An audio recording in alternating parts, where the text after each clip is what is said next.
Mic check 1 2 1 2. Welcome to another Saturday stream of the film wrap up. I'm one of your hosts, like always. I'm the film fiend himself, and I'm with my brother in crime. The real rap nerd, bang bang. What's good, film? Not much, man. Not much, man. Woo, woo, woo. We are in for a special one, man. We are in for a special one. Show my face. Yeah, I'm not gonna lie. This month of September. Who does it belong to? This guy. Here we go. Who does it belong to? Here we go. I guess as of now, oh no, September is over. So you guys ran it. Horror as a genre, as a whole, yeah, they bodied September. Absolutely bodied. There's at least two, I think all three films. The first three films that we're gonna be talking about, I didn't expect much from, but damn. Bang, bang, bang, bang, bang. Facts. But Woo. yeah, so what enough of the hype and build up. Let's get straight into it. And the very first movie we're going to talk about is one of the strongest films overall of the whole year, not just in the horror genre period. It's a special little film called Barbarian. Man, and I'm not sure how much it made opening week, so I don't know if a lot of people got a chance to actually witness this phenomenal film at work. But yeah, we're gonna talk about it nevertheless. But yeah, let's get straight into it. What are your thoughts on Barbarian? Hey, Barbarian, man. The first thing I can say is I already had planned to see it because I think it played in front of. It might have been Nope. It was what it first played in front of. And if those who've seen the trailer, it presents itself as, it's already weird. This old girl books the Airbnb, she pulls up and a guy's already there. He's kind of like, well, I booked it too. So that in itself, you're already kind of like, okay, I see where this is going. This is going to be a movie about a guy and a girl in a house playing this cat and mouse game. Chances are he's probably the bad guy. And for what he probably killed the person that was originally there, blah, blah, blah. It was a whole lot of stereotypical exciting, not say exciting, but there could be something there. And it intrigued me enough. So I was like, I'll go see it. About a week before release, some reviews started coming out. And I'm the kind of guy that, and I'm sure you're like this, you don't base, how you feel solely off a review. Because, people... people can either overhype something or undersell it. Yeah, it tends to happen a lot where you're overhyping this shit or you're underselling it because you just don't like the person, the actor, or blah, blah, blah, whatever. But one thing that caught my interest is when I saw somebody say, this movie has a Malignant level twist on it. And I was like, wait a minute. This movie is somewhat like Malignant in when the surprise hits, it hits hard and keeps going. And I was like, okay, time out.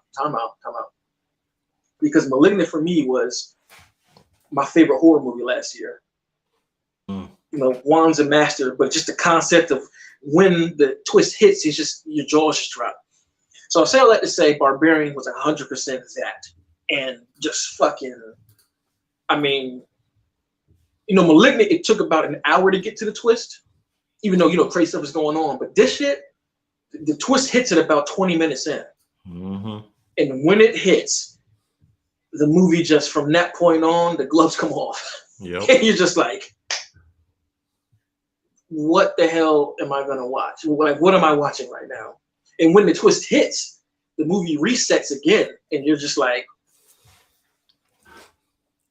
and I think it was so brilliant on the reset. And for those who don't know, it resets and then it shows Justin Long's little segment, right? And it just shows him riding on the highway, just singing a song, just like da da da da, whatever he was singing. Right. And I love it because they let that scene ride for about 5 minutes straight. And the reason I feel like they did that is because they want the audience to kind of just sit in the seat and just be like, "What the fuck?" Because I literally was just sitting there like, "What?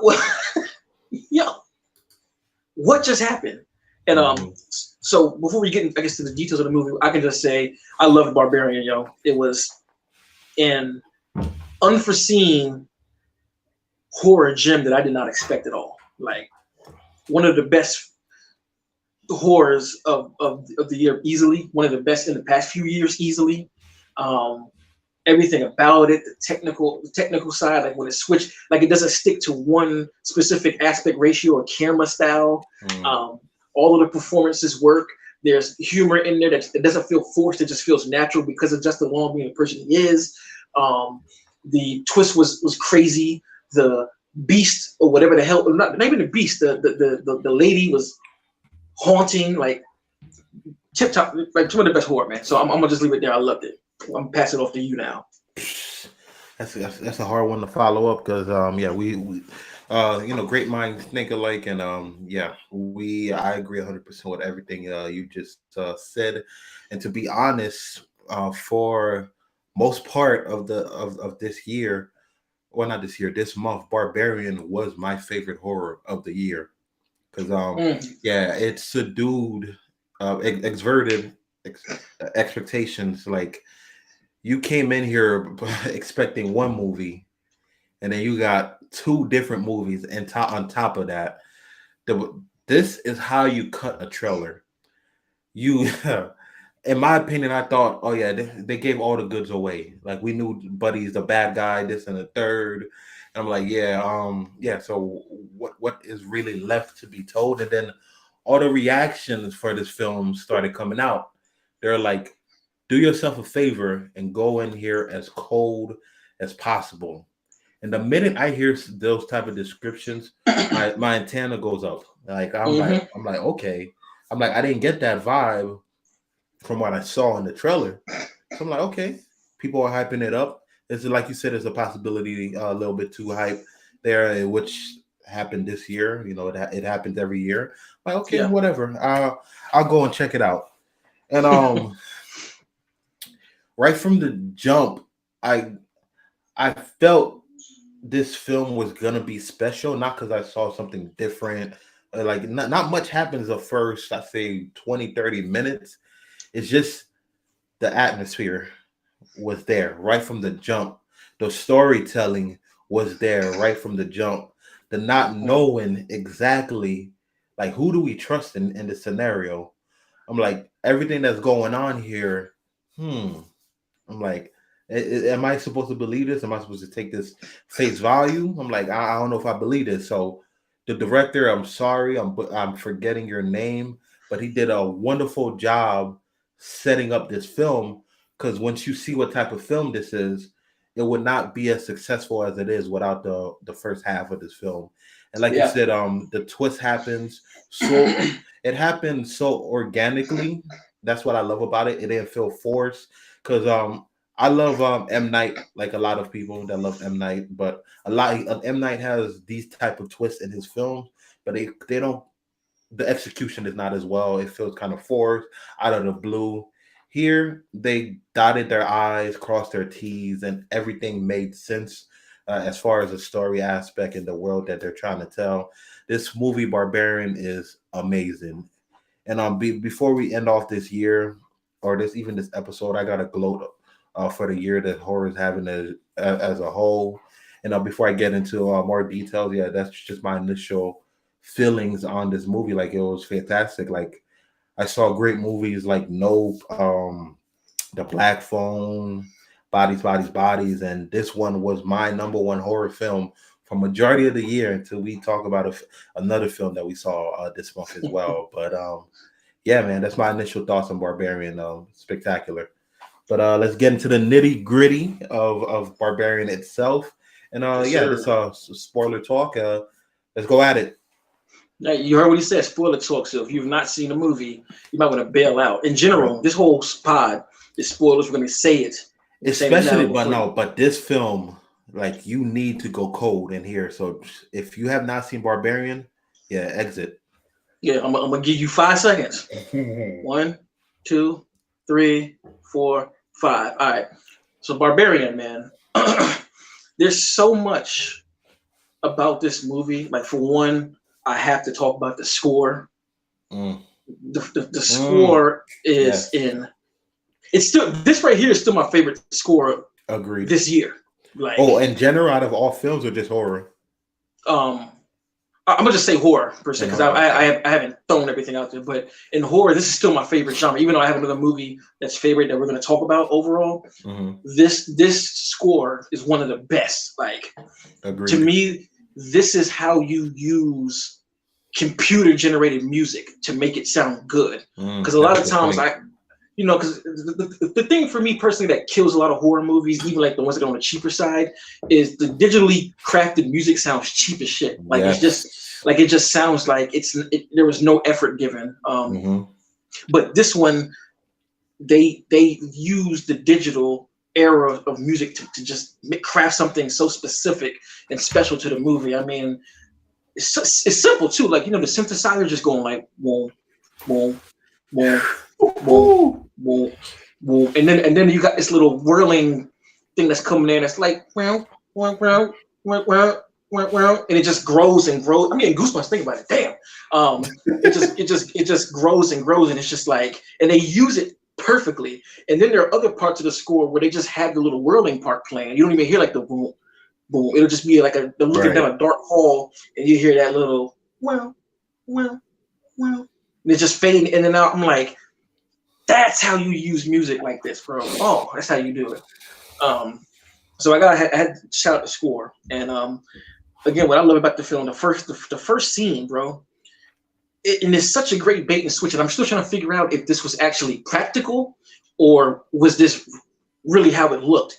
When she pulls up to the house, looks around the whole neighborhood, and everything is blacked out. Like you don't even see the houses. All you see is this one little house lit. Yep. But then go ahead. No, I said yep. And then the next morning, when she walks out the house, she sees all of the houses are all like, condemned and stuff. So I'm like, did they really were they able to really light the scene like this, or what? Like that to me was just a hell of a bait and switch. You know what I'm saying? Like she walked out, I was kind of like, whoa, you were in the wrong place. Any place like that, like you wouldn't like that ain't even a trap. That's like. That's below the trap where she was living at. So that reveal in itself is just scary. She goes to her job interview, and one thing I love, and it's so smart, right? It's so smart with the writing. She gets back home, and she's getting out of the car, and in the background you can see somebody running towards her. It's the homeless man, and immediately your heart rate is like, oh shit, oh shit, oh shit, oh shit, oh shit. Does she see him? Does she see him? Does she see him? And sure enough, she sees him. And he's banging on the door like, lady, get out that house. Get out that house. And, before we know what we know, we're looking like, what the fuck is going on? Like this is why you shouldn't be over here. And then she goes downstairs, sees everything. She, gets trapped down there. And at this point, you're just thinking like, oh, shit. Skarsgård has to be behind all this stuff. Like, he got to be. You know what I'm saying? I had to say You know what I'm saying? You go down in the basement. There's a room with a camera and and a bucket. You're just like, this motherfucker is sick. Then come to find out, she gets locked down there, and Skarsgård lets her out, and he walks in just like clueless about the whole situation, right? And I know I'm just saying this first little piece because I just think it brilliantly sets up the rest of the movie that we can get into. Yep. But brings him in there, and he goes down there to check it. And she's waiting for him, and she hears this like yell from a far distance. Ah! And as an audience member, you're sitting there like, can you like not go down there, please? Like this is not going to be good. Like it's just not. Goes down there, goes into another door that opens an even longer hallway, and they hit you with the first jump scare with Skarsgård on the ground crawling. You know what I'm saying? Like. When he crawled up, I was just kind of like, oh shit. But then you see it's him. Yep. And it's setting you up because what happens next is this monstrosity of a woman just grabs this dude's head and just, repeatedly slams his shit against the wall. And the score is going off and kills him and then yells and it just cuts to black. And then it goes to that, that scene of Justin Long. Right, and I just think that is to me a masterful setup for a film, because once you get to that point, again, like I said, the gloves are off. You know what I mean? Like if you, this, I'm telling you now that you're in for some shit with that scene right there. And I just love how it just takes off from there. Does a small reset, showing how Justin is attached to the story, showing that that's his house. You know what I mean? And the part that I love most is when he comes back to the house. You know, he's down in the cellar and all that too, but the tone is completely different than how it was when, you know, the lead actress was there. You know, when the actress was Right. there, it was like scary as hell and like, you know, very what's the word? We were timid, like, Dour. oh, yeah, exactly. But with Mm. him, it's played for like, kind of like humor. He's sitting here trying to get square footage for the entire, you know, Right. and we as the audience, we're sitting here watching like he's about to be in some shit because he has no idea what's going on. You know what I mean? Yep. So, yeah, but so I guess before I start talking for an hour about this movie, because I love, like I said, I love this movie, man. And the shit hits, and I just love how the film just resets itself. Like it's almost like an anthology horror movie without being an anthology horror Yes. movie. And I think that was so fucking smart to hit the reset button when shit gets the craziest. Because even when Justin Long runs into the beast and gets snatched up, it resets again to show you how the house even got to where it was at. And then it pays off later, and it's just, man, what a film, though. What a film. I was gonna say I haven't been on the edge of my seat like this in a minute, but a movie we talking about later. But Whew. Barbarian had me on the edge of my seat from start to finish, the whole time around, man. So before I keep running my mouth, I'm gonna throw it to you. Mm. I think I gave you a nice setup, so you can talk about whatever you want. But Yes, you did. let's go. Yeah, man. So yeah, once again, I agree 100% with your insight on this film, man. Yeah, this movie is spectacular because it does so much different in a genre that it's weird. This genre is growing because I think they're finally starting to see the importance of subgenres. But I feel like Uh-huh. Barbarian really nailed that to a T. I love the non-linear way of telling the story, like with the resets and stuff of that nature. Yeah, like the first half of the film, not even the first half though. Yeah, maybe the first half of the film, you're met with these two particular main that you think are the main characters, Skarsgård and I forgot her name, the main actress who's I think her name is Tess, as the character's name is Tess in here, but her and Skarsgård right off the bat, when I meet Skarsgård, I automatically think, oh, villain, bad guy. This is all his doing. Yeah, because the plot scenario doesn't really make sense. Like you think it doesn't make sense at first. They both randomly booked the same house. He's so like okay with some stranger coming to his front door, staying the night and all this. I'm like, this guy's being a little bit overly friendly, and he Mm-hmm. keeps pushing the fact of, oh, do you want to drink? Do you want to drink? I'll cook for you. Like I'm like, you just met this person and you're being a little overly friendly. And then the scene that really, really, really took me for a loop that made me think, okay, maybe Skarsgård is innocent and this film is something completely different. Is when Oh yeah. she goes to sleep. Oh man. Yeah, she goes to sleep and you know she's knocked out and you hear the creak of the door opening and so done. The camera work was amazing because you You don't see forgetting the door. something? You What forgetting am I though? forgetting? When the door creaks open, there's this weird ass noise too. Is there Yeah, there's like a noise that's like or something like that. Like, and I really? was I don't like, remember that. yeah, when you watch it again, when the door creaks open, because it's like, yeah. I remember that. It's because matter of fact, the noise is what really woke her up, and she popped up because she heard that like Ah, it's like some wet like low yell or something. And I was just like, oh, what the like, I really? was like, yeah. That when you watch it again, you'll hear it because that stuck up me the most. I was like, what It's the fuck probably kind of the sound was that? tension of that scene. I probably missed that little part. But Yeah. what I loved about the scene is that you don't see the door opening and stuff like that. You just it's like focused on her character like being startled from it, and then you see the door, but no one's there. Mm-hmm. And then you're like, okay, this is definitely a Skarsgård's character. Like, yeah, he opened the door. Maybe he didn't expect it to make that noise, and then he ran. But like the whole time they're focusing, you realize his character's on the couch, it's literally impossible from the distance, from the bed to the couch, to be asleep. And how, like she gets up, she walks towards his character and startles him because he's having nightmares and this and that. I'm like, okay, this wasn't him.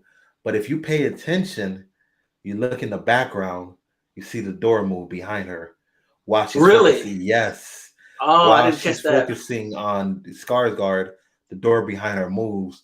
Right there, I'm like, okay, so there's somebody else in the house, but it didn't necessarily absolve Skarsgård's character. I'm like, okay, maybe he has another accomplice, which makes sense. This, Hmm.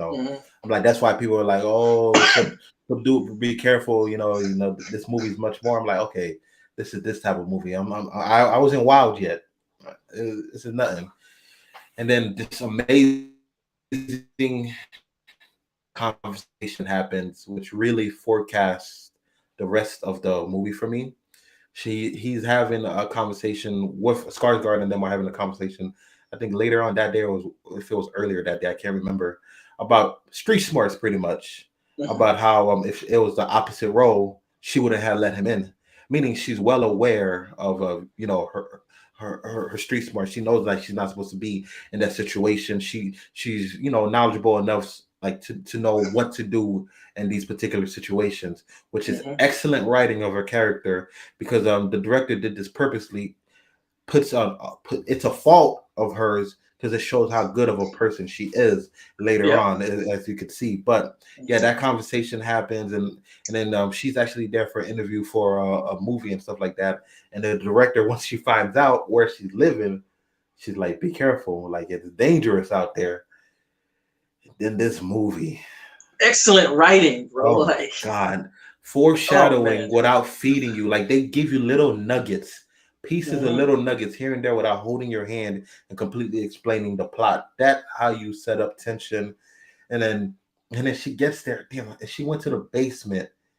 I think like I forgot how she realized there was a door in the basement. Like something must have knocked over. Well, she saw no, she saw a string and she pulled Yeah. it. Because she was searching for something and she saw the string and was like, Yes, and what is she that? pulled it, and she had the perfect reaction. And this is what I'm talking about. Her character fault, which was purposely done. She opens it. She saw how pitch black she is. Her exact response was "Nope." I'm like, there you go. I'm like, there you go. This some Jordan Peele shit right here. I'm like, Yeah. nope. I'm getting out of here. But curiosity, obviously, human beings. I wouldn't be that guy. I see that. I'm booking out. I best believe I'm booking out the house. But curiosity, human beings, I get it. She does something smart with the mirror and projecting the light because it was pitch black.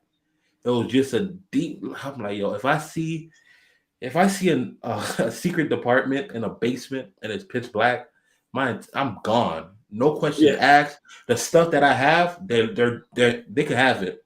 I'll Hmm. buy new stuff. I'm But out. yeah, I'm out. But yeah, I'm going over the whole movie, but the fact that I can remember this I so mean, vividly tells you how talk great about it, man. Like, this if film people is. watching are here to watch, let's talk about movies. So if you're gonna talk, talk, bro. Exactly, and it actually sets up everything so perfectly because you're like, yo, like you said, Skarsgård is a sicko. I'm thinking, yo, he's behind all of this because you see the basement is lit up and all these little rooms. There's this bed that looks like it's been there for at least 20, 30 years. It's stained camera. I think you saw blood or something on the wall or anywhere. I'm like, yo, this is disturbing. Like, what is this? Is this like a under like an undercover cult or something of that nature? Like they're running some kind of sex scandal? Because I see a camera in a bed. I'm like, yo, okay, so this is why Skarsgård was trying to get her to drink and all of this now, and the nightmares she was having was because of the Yeah. things he did. So I thought until yeah, I guess the door locked because the basement had a faulty door, and then you see Skarsgård there. I'm like, okay, this is Skarsgård's plan.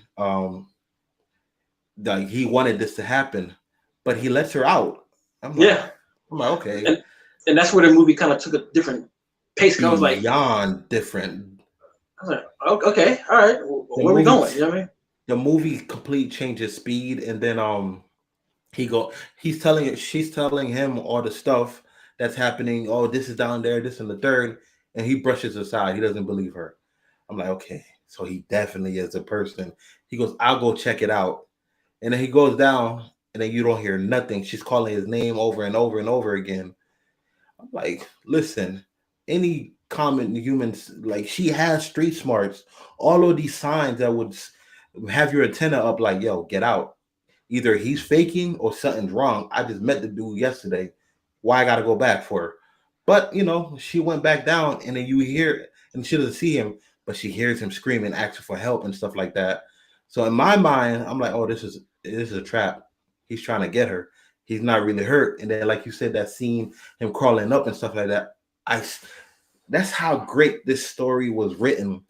Seeing him crawling up, I still didn't believe him. I'm like, oh, it's all a trick. He's gonna get up to her, like inject her with some type of needle. And then my boy, listen. He said, there's somebody here. They went that way. Complete opposite way than where there's people down here. Yes, they went that way. People down here. I'm like, he goes, follow me. I'm like, it's a trap. I'm like, don't fall for this. I'm like, you smarter than this. And then you see popping out the shadow, this creature, deformed being, just run up, grab his head, and smash it against the wall. When I tell you my jaw dropped, I was like, and then cut black. Her dumb ass just stands there and just watches the whole thing take place. I'm like, what are you doing? I would have been gone, but cut black, new scene, it resets. That's why I said the non-linear way. And I love how everything connected. It reset and it all made sense. It made sense later on with the character he was, and that being his house and all that. Like, brilliantly told story. You meet Justice Long's character, which was kind of villain B of the story. Yeah, in a sense. It was really used to propel Tessa's main character, done excellently. You realize how much of a scumbag this guy really is. Like, he's Harvey Weinstein, to say the least. For real. He does those type of things.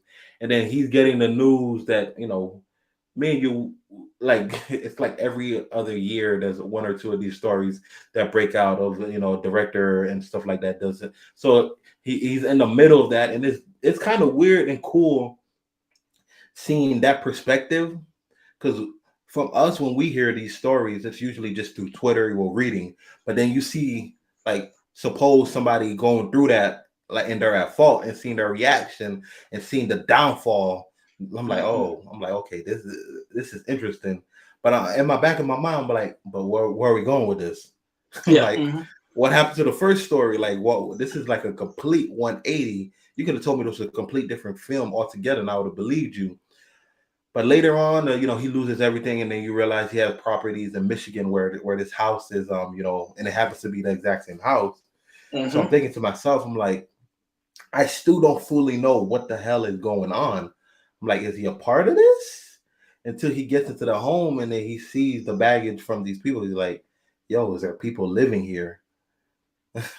I'm like, what? But what you said is the tone completely switches.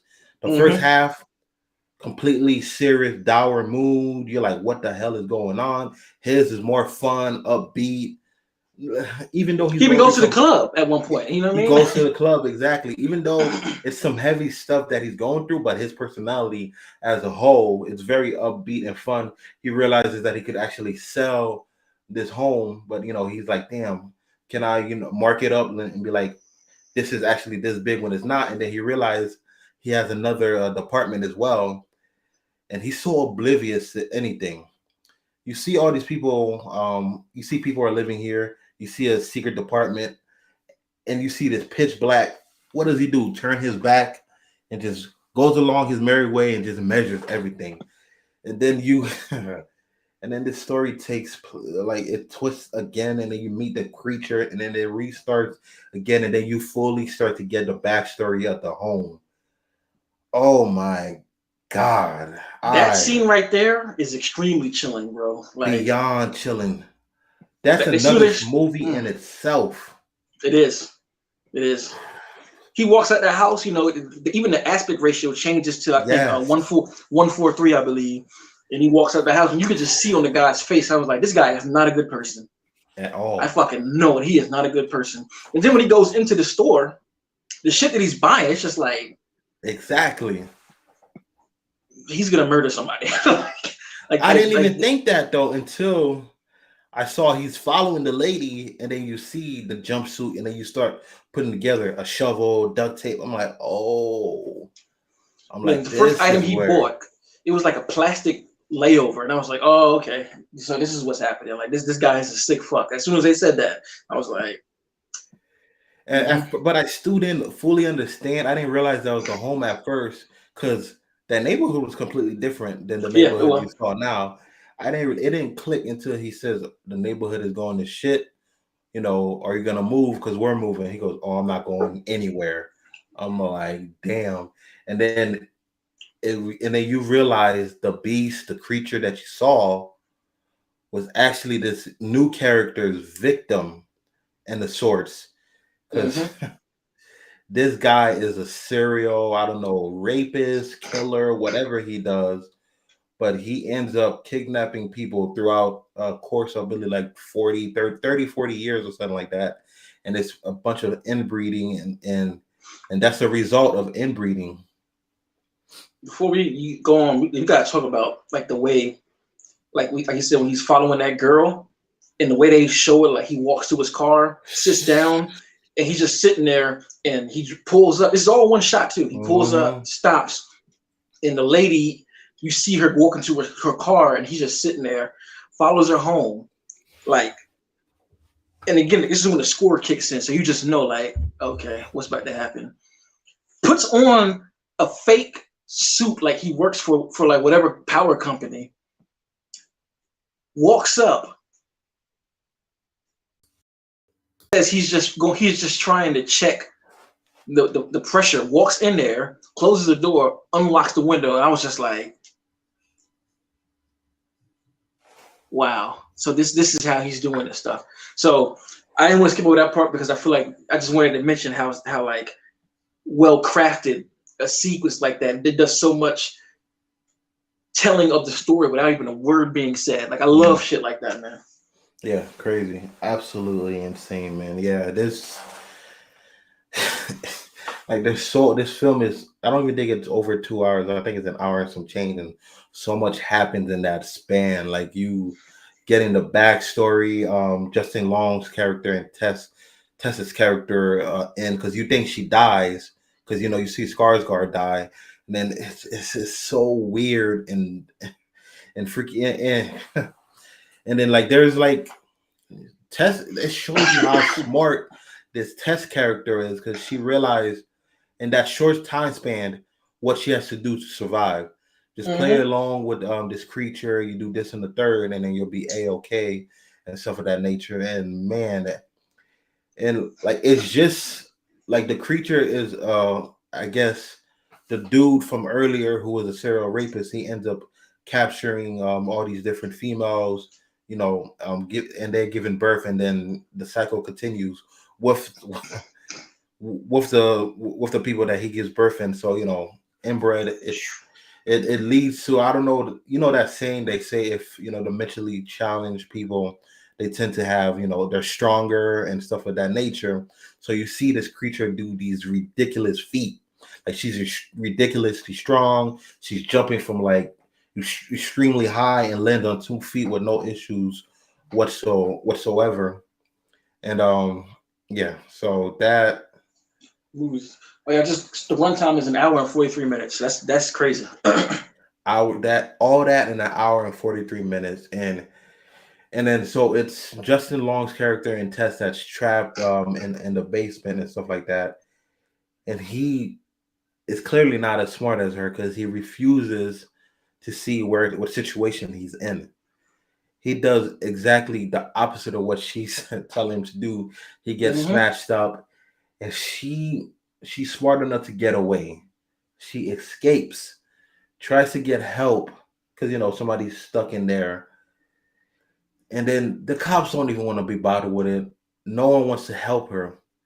But her being the good Samaritan she is, her character flaw from Mm-hmm. beginning, because you saw her go back for Skarsgård when she shouldn't. And it's like verbally, I felt like everybody in the audience was like, "What are you doing? Why are you going back?" And sure enough, she goes back, and I skip an important part because when she's trying to escape, she's actually stuck because the creature thing was following her. But the dude that ran up to her, the homeless man, ends up pulling her out and was actually helping her throughout the whole time, was letting her know because he's aware of the situation. He's been homeless for, I believe, like 15 years and stuff like that. He's like, do not be here when nightfall comes because, that's when she wanders and stuff like that. She gets all these warnings. The cops won't help her, none of that. And yet she avoided all of it. And she paid some hefty consequences, but it pretty much, the moral of this story is pretty much heavy. It's like, pretty much do good, like no matter what the situation is, like be a decent human being at the end of the day, like because you will get your reward at the end of the day. That's pretty much how I feel, the overall message, because this The movie thing was about insane. Justin, yeah, the thing about Justin Long, right? Hey, somebody, he's a scumbag. At the Mhm. beginning of the film, when this segment kicks in, I was kind of like, I was wondering how they're gonna play it. Like, are they gonna play it like he actually didn't do it? It is speaking on, people being accused who didn't do it. So I was like, I wonder where they're going with this. And it's just funny as the story goes on and on and on. I'm like, oh yeah, he definitely did this for real. And Mhm. he's a scumbag. It is just funny how every, the most, not the most, as the story progresses, you realize how much of a scumbag he is. Like, it Yep. starts small, goes and goes and goes. And the part that I really noticed he was a scumbag was when they were in the homeless dude's crib, right? And the lady bust in there and killed him. And like, By ripping buddies. Yeah, I'd crazy. have been here for 15 years and that motherfucker ain't never come in here. Boom! Come right in there and kill his ass. That shit was crazy. Yo, the foreshadowing in this film was phenomenal, bro. And so when the lady busts in there and they both run, you thinking that Justin's gonna help her, and that nigga peels off the other way and leaves her by herself. I was like, oh yeah, he's a fucking scumbag. Oh my god. And Oh, then the ultimate betrayal is when he throws her off the roof. I was like, yeah, this motherfucker is the worst kind of person. Like, he definitely assaulted that woman who's oh taking yeah. his ass to court. Like, he definitely did it. So yeah, I just wanted to put that out there. I forgot to mention that. Like, they definitely build a case against himself with his own character traits. Agreed. Yeah, and that scene that he's talking about was actually an extremely important scene because it brings everything into perspective as far as these characters as a whole. Because yeah, she comes back and to help Justin Long's character because she's just a good human being with a good morals and that of an and that. But in the process of her going to help him in the basement because it's nighttime and the creature is not around, so they don't know where it is, and she dips a corner to go help him, but I forgot where the gun is. Where the gun was. He happens. No, whew, Yeah, yeah, okay, that's where the gun came from. Yeah. yeah, there you go. So there's another part where the guy, the serial killer, whatever guy, he ends up he's in his hospital bed. He's been doing these crimes for about 30 to 40 years. Justin Long stumbles into his room or whatever, and he realizes because he taped everything. He realized what this guy is, and that puts things in perspective. There's so many messed up characters in here. Like everything, all these characters are worse than the beast or creature itself. The creature in all by all standards is actually innocent. It knows no better. Like it's Mm-hmm. been in captivity for all these years and shielded from the outside world. And honestly, all it wants is a child because it shows you like it's been forced to watch this thing over and over and over again. So that's all it knows. But yeah, the real monsters are the dudes itself. And Mm-hmm. yeah, Justin Long's character realizes what the dude really is, and then you see him reach for a gun, and you think he's gonna shoot Justin's character, but no, he ends up shooting himself. Justin gets the gun, and while in the process of coming back, to help Justin's character. I guess it's pitch black. He's the type that shoots first, asks questions later, ends up shooting Tessa's character. So she went back there to help her while she was out, she was free. So now she got a gun wound because she's been shot. He ends up helping her, and then, like you said, they went to where the homeless dude is, busts in there, goes after them, and they try to run away. Well, he tries to run away. She follows. They're in this tower, and they're pretty much trapped with nowhere to go. And the creature is getting there, and Justin's character, he keeps saying how much of a mistake it was what he did. He's a good person. He didn't mean to do it. While the process of doing that, he throws Tessa's character off this water tower because he knows the creature really wants her. Creature jumps after it, and this is one of my issues, like, because Tess came first, the creature followed after, and then somehow they end up flipping, and the creature was on the bottom, saving her from for sure death and stuff like that. That was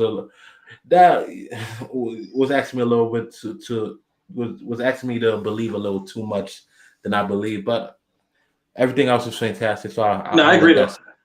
Yeah, I agree. I let that slide, but yeah, Justin's character, he realized that Tessa's character is still alive, and it's not real guilt because he realized because she's alive and he thought the creature was dead. He's going to jail. That's attempted murder. He didn't care about her. He's like, oh, I apologize. This and the third. While she's dazed and confused, come to find out the creature's not dead. And then you get this wonderful, wonderful Easter egg. If you know who Justin Long is, I think the first thing I've ever seen him, I don't know if that's for you as well, was in Jeepers Creepers. Yeah. He's the brother, because it's the sister Gary.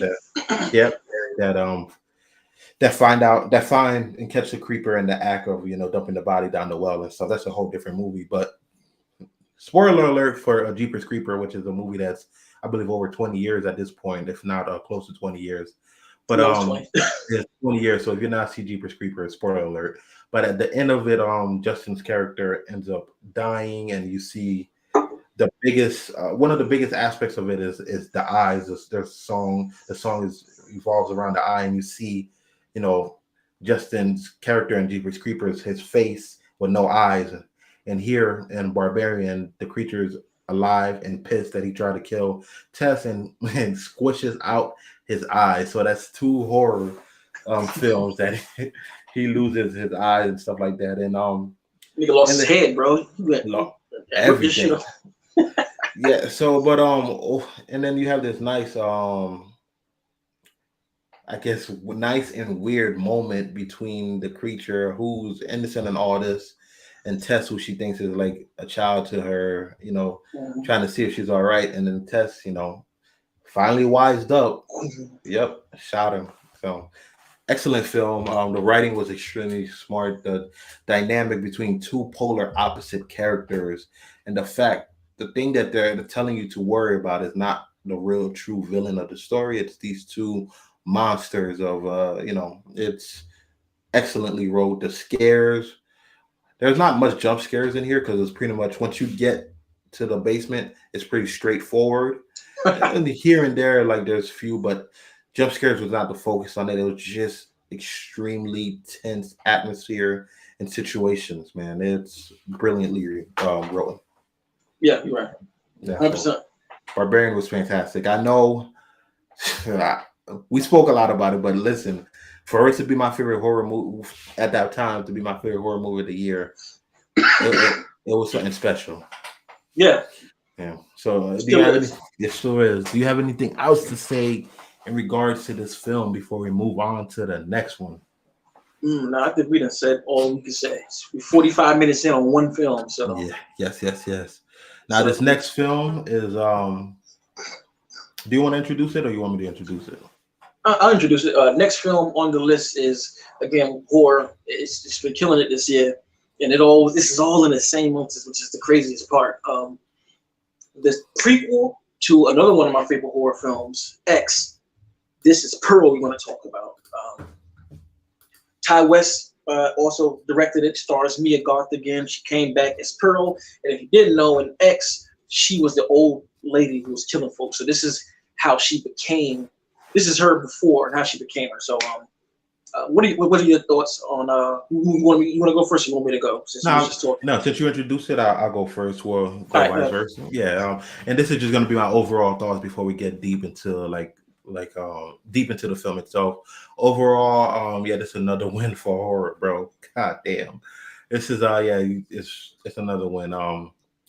It follows X, but oddly, it's a complete different tone from X. X is more of a slasher in the same vein as your Texas Chainsaw, even Friday the 13th, like the teenager slasher type films. That was that done to perfection, in my opinion, better than Texas Chainsaw, which we saw earlier this year, which is crazy. But yeah, this right here was more of a character study, and it shows you the mindset of a human being dissolving, like just pretty much going insane, just completely losing all grips of reality and just losing it all, man. Maya Goff's acting here was phenomenal. How she displayed Pearl, you're first introduced to Pearl, like you know who Pearl is from X, but you don't know why Pearl is the way she is. But there's all these subtle little instances that shows you this was in her makeup from the start. Like, and you slowly but surely start to see her psyche go downhill. And the excellent, I'd say, a vehicle to pushing her to being a complete psychopath, which is her mother, which means well. I guess you could say it's a bit of tough love, but once you actually start to realize why, because she knows who Pearl is better than Pearl knew herself. Which I love that little aspect of it, man. Yeah, Pearl, Ty West, 2 for 2. I love these type of films. They're not done. Like both of X and Pearl are not films that you see in modern day anymore. Like No. these type of films, like you could say this is in the vein of a Psycho. It's what else? It's in the vein of any horror movie that focuses on one particular character that just goes batshit crazy. It's shot. The ratio is different. The color grading is different. It gives you. It's weird. It gives you the feel of, damn, what's that? Damn, I can't remember the name of that movie. Little House on the Prairie or something like that. Yeah. Yeah. It gives you like, as far as the color grading and all that, it gives you those vibes, man. The score is fantastic, and then I'm gonna say that for the detail because I want to touch on that scene as a whole. But overall, man, yeah, thoroughly enjoyed Pearl. I do not know. I will say if I like Pearl or X better. I don't know which one I like more because they're so polar opposites, but it is dealing with the same character. So I'll just say they're both a win for Ty West, man. So sure, 100%. Yeah. What about you? To piggyback off you, I think I've come a little bit close to which one I like more. I think Pearl may be the better movie. Okay. But I like X more. Just because X is a little easier of a watch. To me, I find it more fun in regards to the way it operates. Because like I said, it's operating like a 70s slasher, like Texas Chainsaw Massacre or any of the films that came out in that era. So it's more fun to watch, basically. But I do think Pearl delivers the better movie just because, like I said, Goth's acting here is like phenomenal. I mean, award-like conversations, like the way she can flip shit on and off is just ridiculous. Like, man, when she was in that barn talking to dude, like it's just like you go from this happy-go-lucky, adorable Southern girl enjoying life, and you just switch it completely when you realize you're not getting the attention you want, and it goes from 0 to literally 200 in the span of a few seconds. So anyway, I'll say that. But as far as the movie, again, it's another win. I love it. I've never seen a horror movie like this. I've never seen a modern day horror movie depict in this era. I've never seen that. And then do it so accurately from the color grading, like you said. Like if you watch it, it's a really bright movie. You could tell that the contrast has been turned up because the colors are really like in your face. Um, the score sounds like something from a movie from the 40s. It's all whimsical and it's big band orchestra. Yep. Like I said, it kind of reminds me of something like you said on Little House on the Prairie, or the movie Birds. It just kind of like the way it operates is like that. The writing is strong as hell.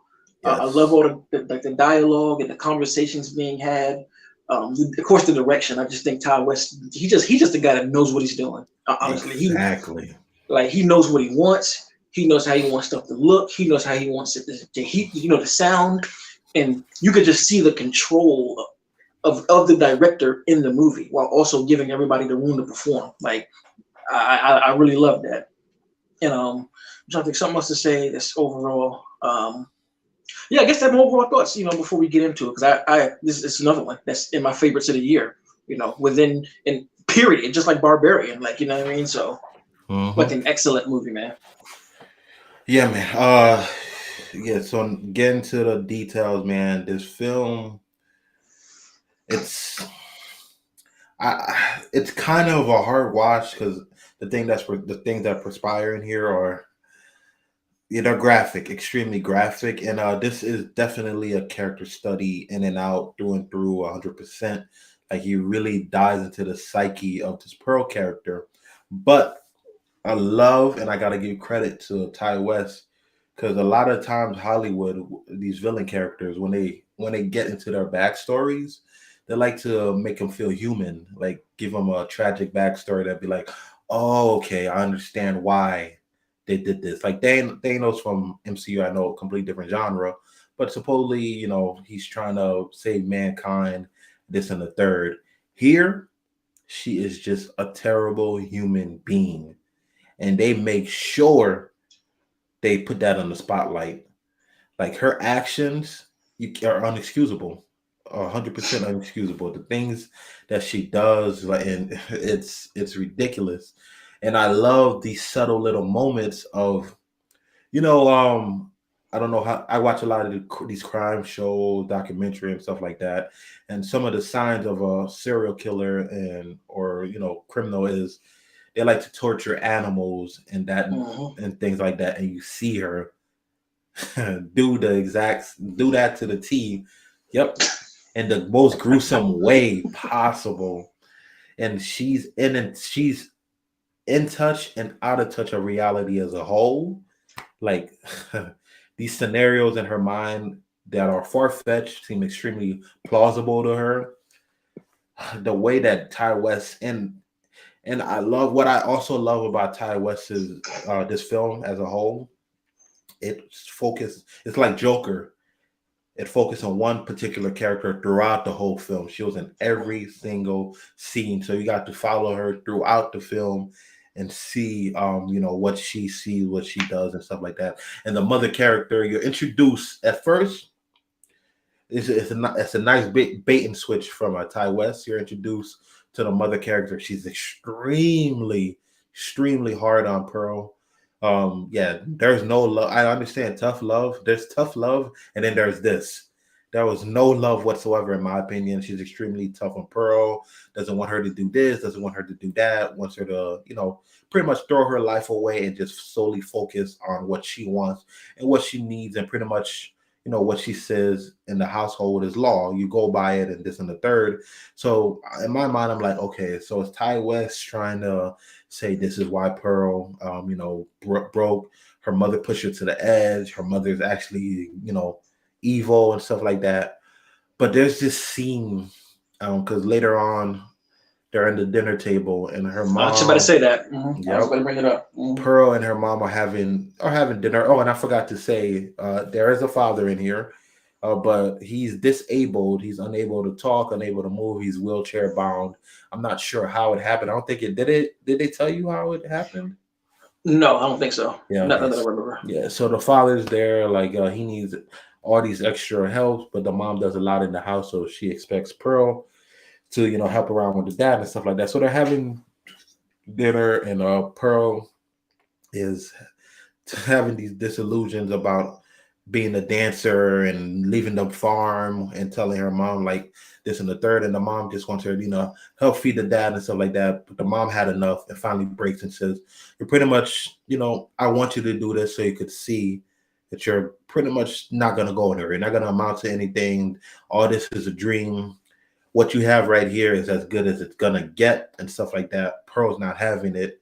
And I think she talks back in and the mom finally snaps and lets her have it and pretty much says, "Do you think I don't know who you are, like what you are? Like you're a psychopath.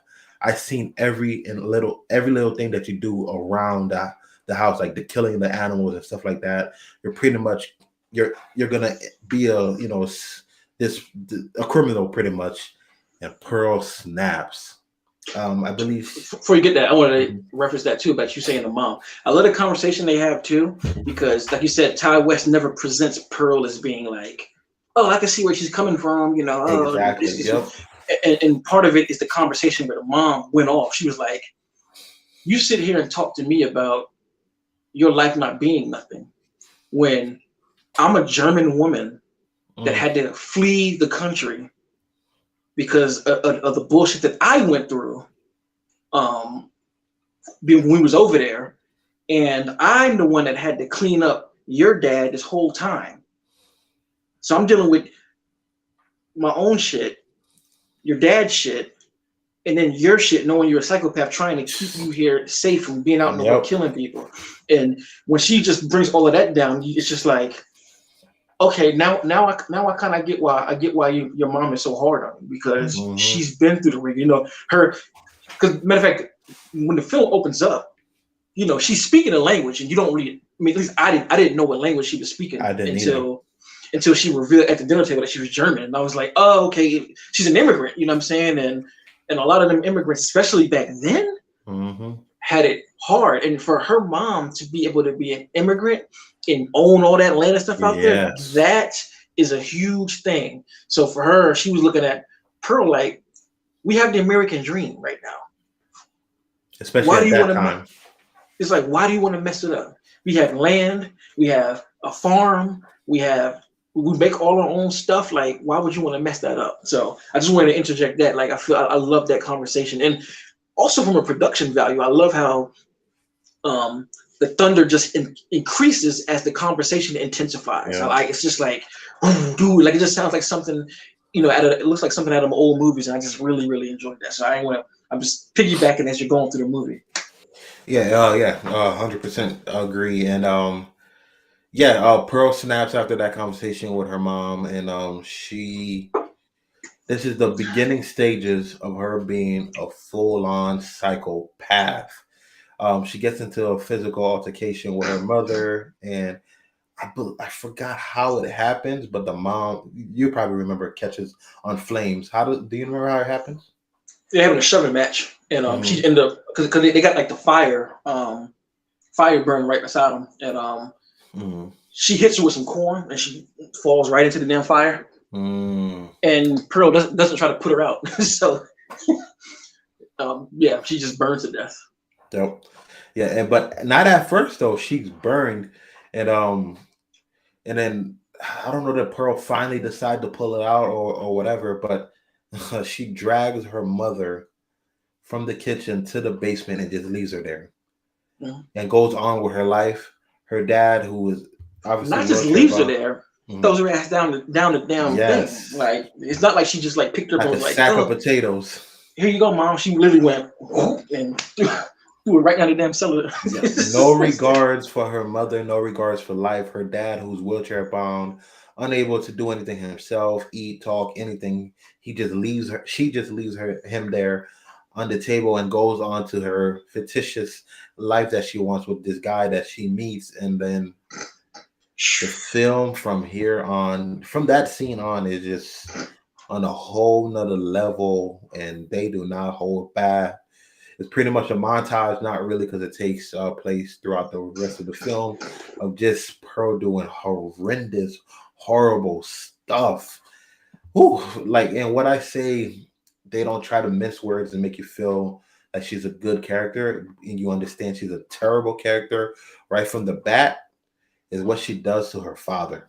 Yeah, Her that's the part father, that's so fucked up, man. yes. Like that one, I felt it really hit me because I'm like, yo, he didn't do anything. Like, Hmm. and you pillowcased him. Like, damn, dog. On the wheelchair, unable to talk. The father is petrified of her because he sees what she did to the mother. Like, he's unable to move and talk, but his eyesight work perfect. That boy had Yeah. 20/20 vision. He Shout saw out to that that. actor, dog. Shout out to that actor because he was selling them looks with his eyes. Yes, he like, was. Like, Facial expressions to me are some of the best type of acting in my opinion. but that's the craziest part though, because his face didn't really change at all. He had the same like. But his upper half did though. Yeah, that's what I'm saying. Like, movement. that's what I'm saying. Like to be able to control and convey feeling Yep. with just here up. He did a great fucking job. You like can see it in his eyes alone, the sheer terror that he had, and he pretty much knew his time was numbered. Yeah, and Pearl, I skipped a few deaths because I want you to tackle it as well, those deaths. But yeah, Pearl snuffs the father, who's from our standpoint has not done anything wrong to her, and I remotely believe wrong. she even. I think she even alludes to it that he's always been great to her. And so for her to do that all for this Hollywood dream of being a dancer and leaving the farm, that says a lot. And it really, because watching X, it's alluded that she's crazy, but you don't know why this old lady Pearl is crazy like that. The first kill, yeah, she's gonna kill her, but you're like, damn, why is she doing this? Like, why is she like here? Oh man, perfectly 100% explains why this character was the way she is, why she's so caught on her looks, why she hates being denied. Like it's all there, perfectly choreographed. You just made me have an epiphany with X. Mm-hmm. Oh man, Ty West is fucking good, yeah. So remember in X when Pearl kills the first dude? Yeah, with the pitchfork or whatever. Yeah, pitchfork. The blood splatters on the dress, making it red. And then she backs up and she's like acting like she's dancing. Yeah, I know exactly where you're going. Yep. That's fucking good, man. That's good. I didn't even think of that. Wow. Oh man, that's kind of wild. Damn. Okay. That's crazy. Yo. Yeah, but yeah, that's all as far as what I go. I'm gonna leave the floor to you. Like you said, nice little setup. I left enough nuggets for you to tackle. Layup lane right here. You just rolled it out. So I spoke earlier about the guy she met at the movie theater. Mm-hmm. How they're developing a relationship, and it's pretty cute at first, and it just it turns sour once he comes back to the house, where you're just like, you hear some bumping downstairs, and she talking about it's just a dog or something, and he's uncomfortable. He's like, like he's just trying to kiss him and all this stuff, and when it really flips is they go down to the farm, and he asks about a dog, and she's like, we don't have a dog. And he's just like, you just told me you had a dog. She's like, I did? And that's when like, yeah, she's crazy as hell. She's literally psychotic. Like for her to say it like that, because usually if somebody gets caught in a lie, you'll try and make something up, for that lie. You'd be like, oh, but I did say I have a dog, but blah blah blah. But she literally is just like, I said that? We don't have a dog. And I'm like, all right. She and you can see it written on his face. He's like, okay, I think I'm gonna go. And that's when it flips, and you really see like the first moment of her psychotic ways, when she's like, why are you acting different? You don't like me? And he's just like, no, I just got to get back to the theater. I run it, so I can't. And then she just fucking yells, you don't like me? And you're like, oh. And it's funny because everything the audience is feeling at the time is what he's expressing. Yep. Like he's just like, oh, okay. You're And she's like, scaring me. yeah, he's like, Rose, he's like, not Rose. He says, Pearl, you're scaring me. That's where I'm going. Like, have a nice day. But he effed up because he should have. I would have walked backwards looking at her ass. I would have been like, turn his back, and I love the camera movement in this where the camera is just moving right up on him, and you think they make it seem like it's going to be like a POV shot, like kind of like it would be like Psycho or something. Mm-hmm. The camera comes right up on him, and then that's when she just walks into the frame and just stabs his ass, and she just does him so ruthlessly, bro. Like a pitchfork to the face. Mm. But fast forward, she wants to live this But dream. also though, like it just puts in perspective somebody that she's confessing her love to not even 10 minutes prior, just with a switch like that means nothing to her, and he's dead. Mm-hmm. That's crazy. In a terrible way too. Mm-hmm. Drives his car into the water for a gator to eat him. Like, man, like overkill somebody. But mm-hmm. and then I'm gonna skip some spot because of course she goes, wants to live this dream about being a dancer. So she goes to the tryouts, and off rip I'm like, she is probably terrible. I already know. I'm like, she can't dance for shit. I figured that's what they were gonna do, and they sure enough showed it. And I just love this part. So good from a direction standpoint, man. How when the judges are telling her how bad she is, you see it's somebody she killed. Like it shows her mom saying like, you just don't have it. And then another seat is like her dead dad. Another seat is the dead other dude, right? Mm-hmm. Well, one thing I'm trying to look at, they had a dead soldier there, mm-hmm. and it made me wonder, like, who was that? All right. No, I think at that time, because she hasn't heard from her boyfriend I think she believed he was dead. I was thinking that too. Mm-hmm. I was like, maybe she thinks her her husband or whoever this is dead. But yeah. I was like, but I thought that was a nice move to show the judges turning the people she killed, all telling her something's wrong with you, and now we're telling you again. And from that point, she goes outside and again the acting Goth did. Like when she's just outside crying like that, it's the crying is unpleasant. I don't know if that makes sense. But the way she's crying just sounds like crazy to me. Like I was just like kind of cringing at her crying. I was like, ugh, like what kind of crying is this? You know what I'm saying? Right. And one of the best parts of the movie, when she goes back home talking to her sister-in-law, and she has an 8-minute monologue. Yeah, she does. No cuts. The camera just focusing on her. No movement at all. I think it's doing a slow pan. That's about it. Like a very, very slow pan. Hey, from center to the side. Mm-hmm. Like a very, very slow. And she just runs through this thing.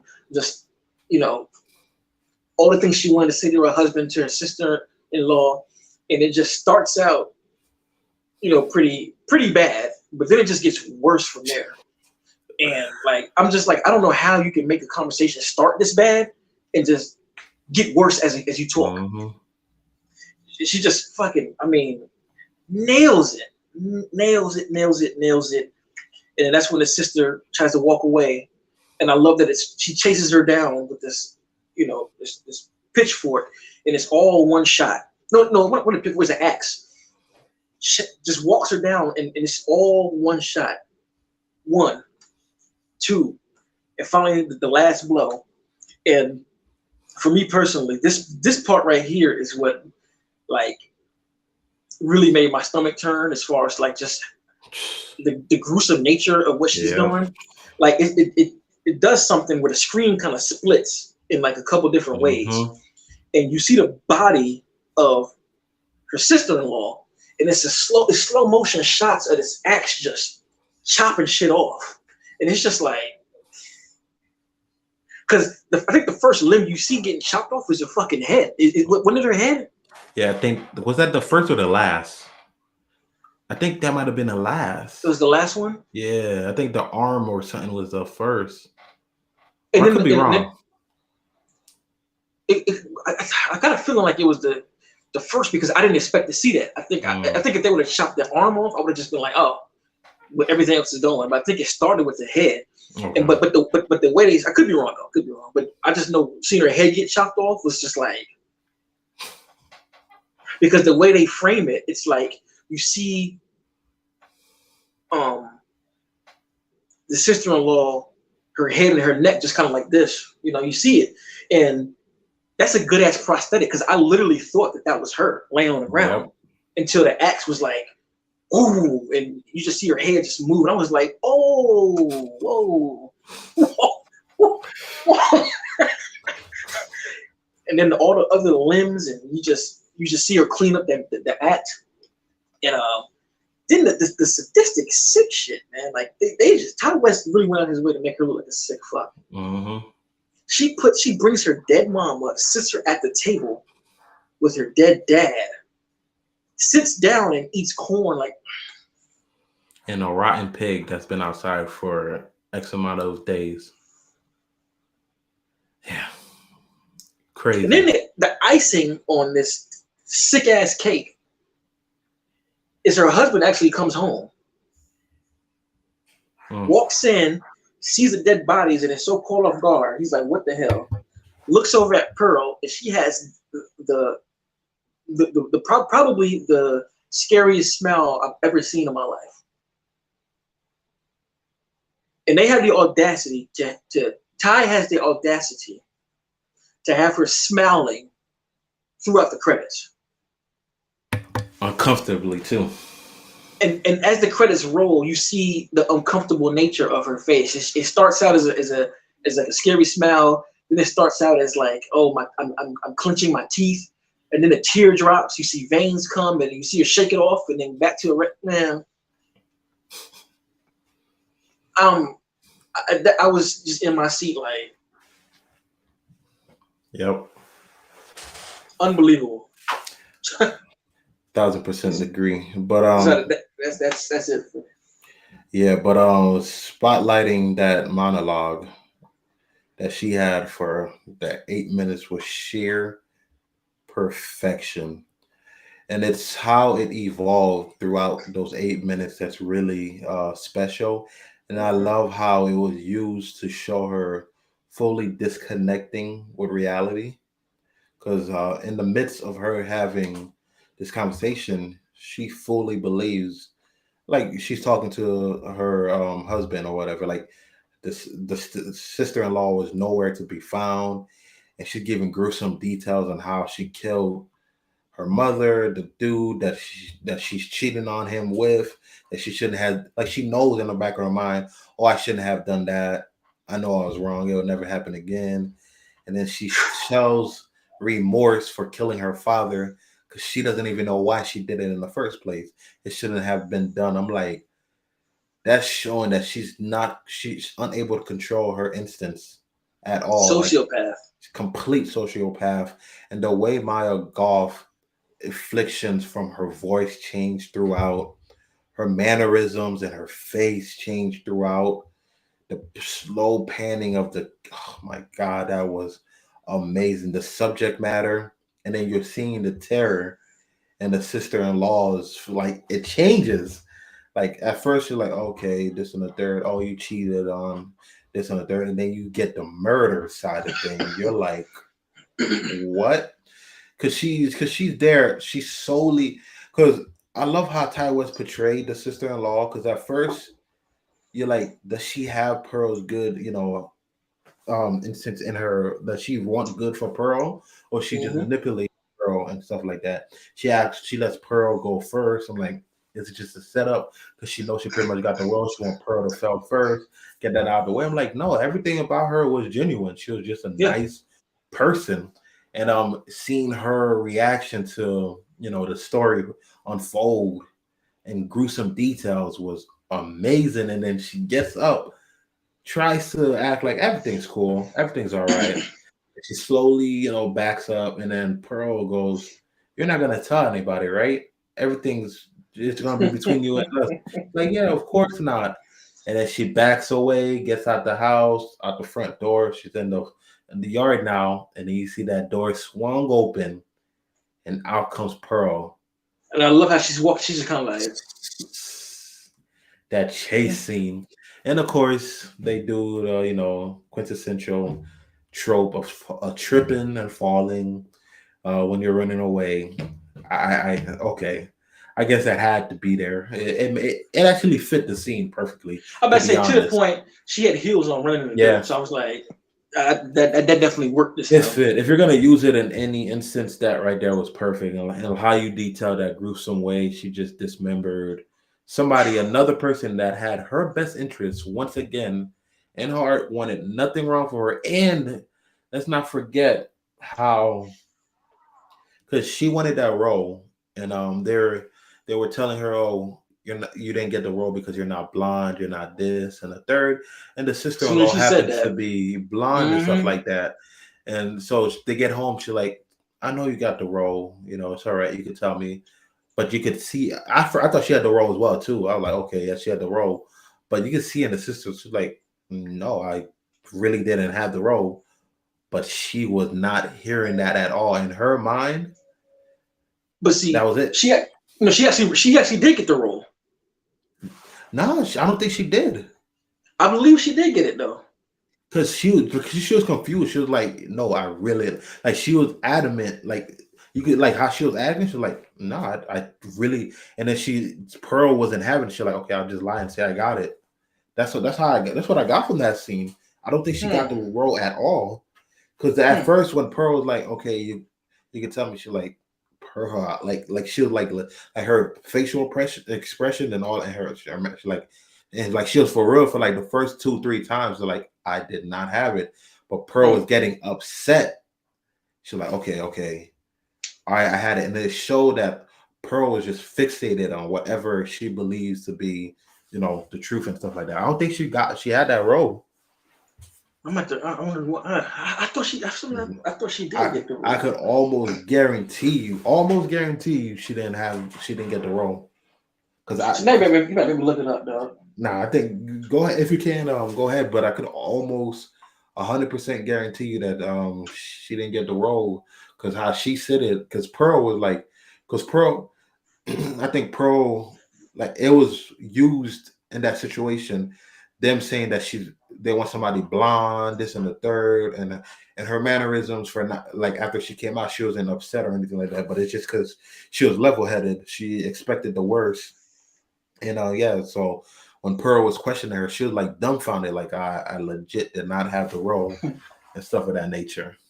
So yeah, I love these small little nuggets that Ty West, man, the Yeah. fact that he was able to get something when X was coming out, it was not really talked about like the week prior, the week before. Like I remember when I was going to watch X, I'm like, oh, okay, the movie with Kid Cudi. Okay, I'll check that out. It's an A24 movie. I'm like, okay, cool. This could possibly be interesting.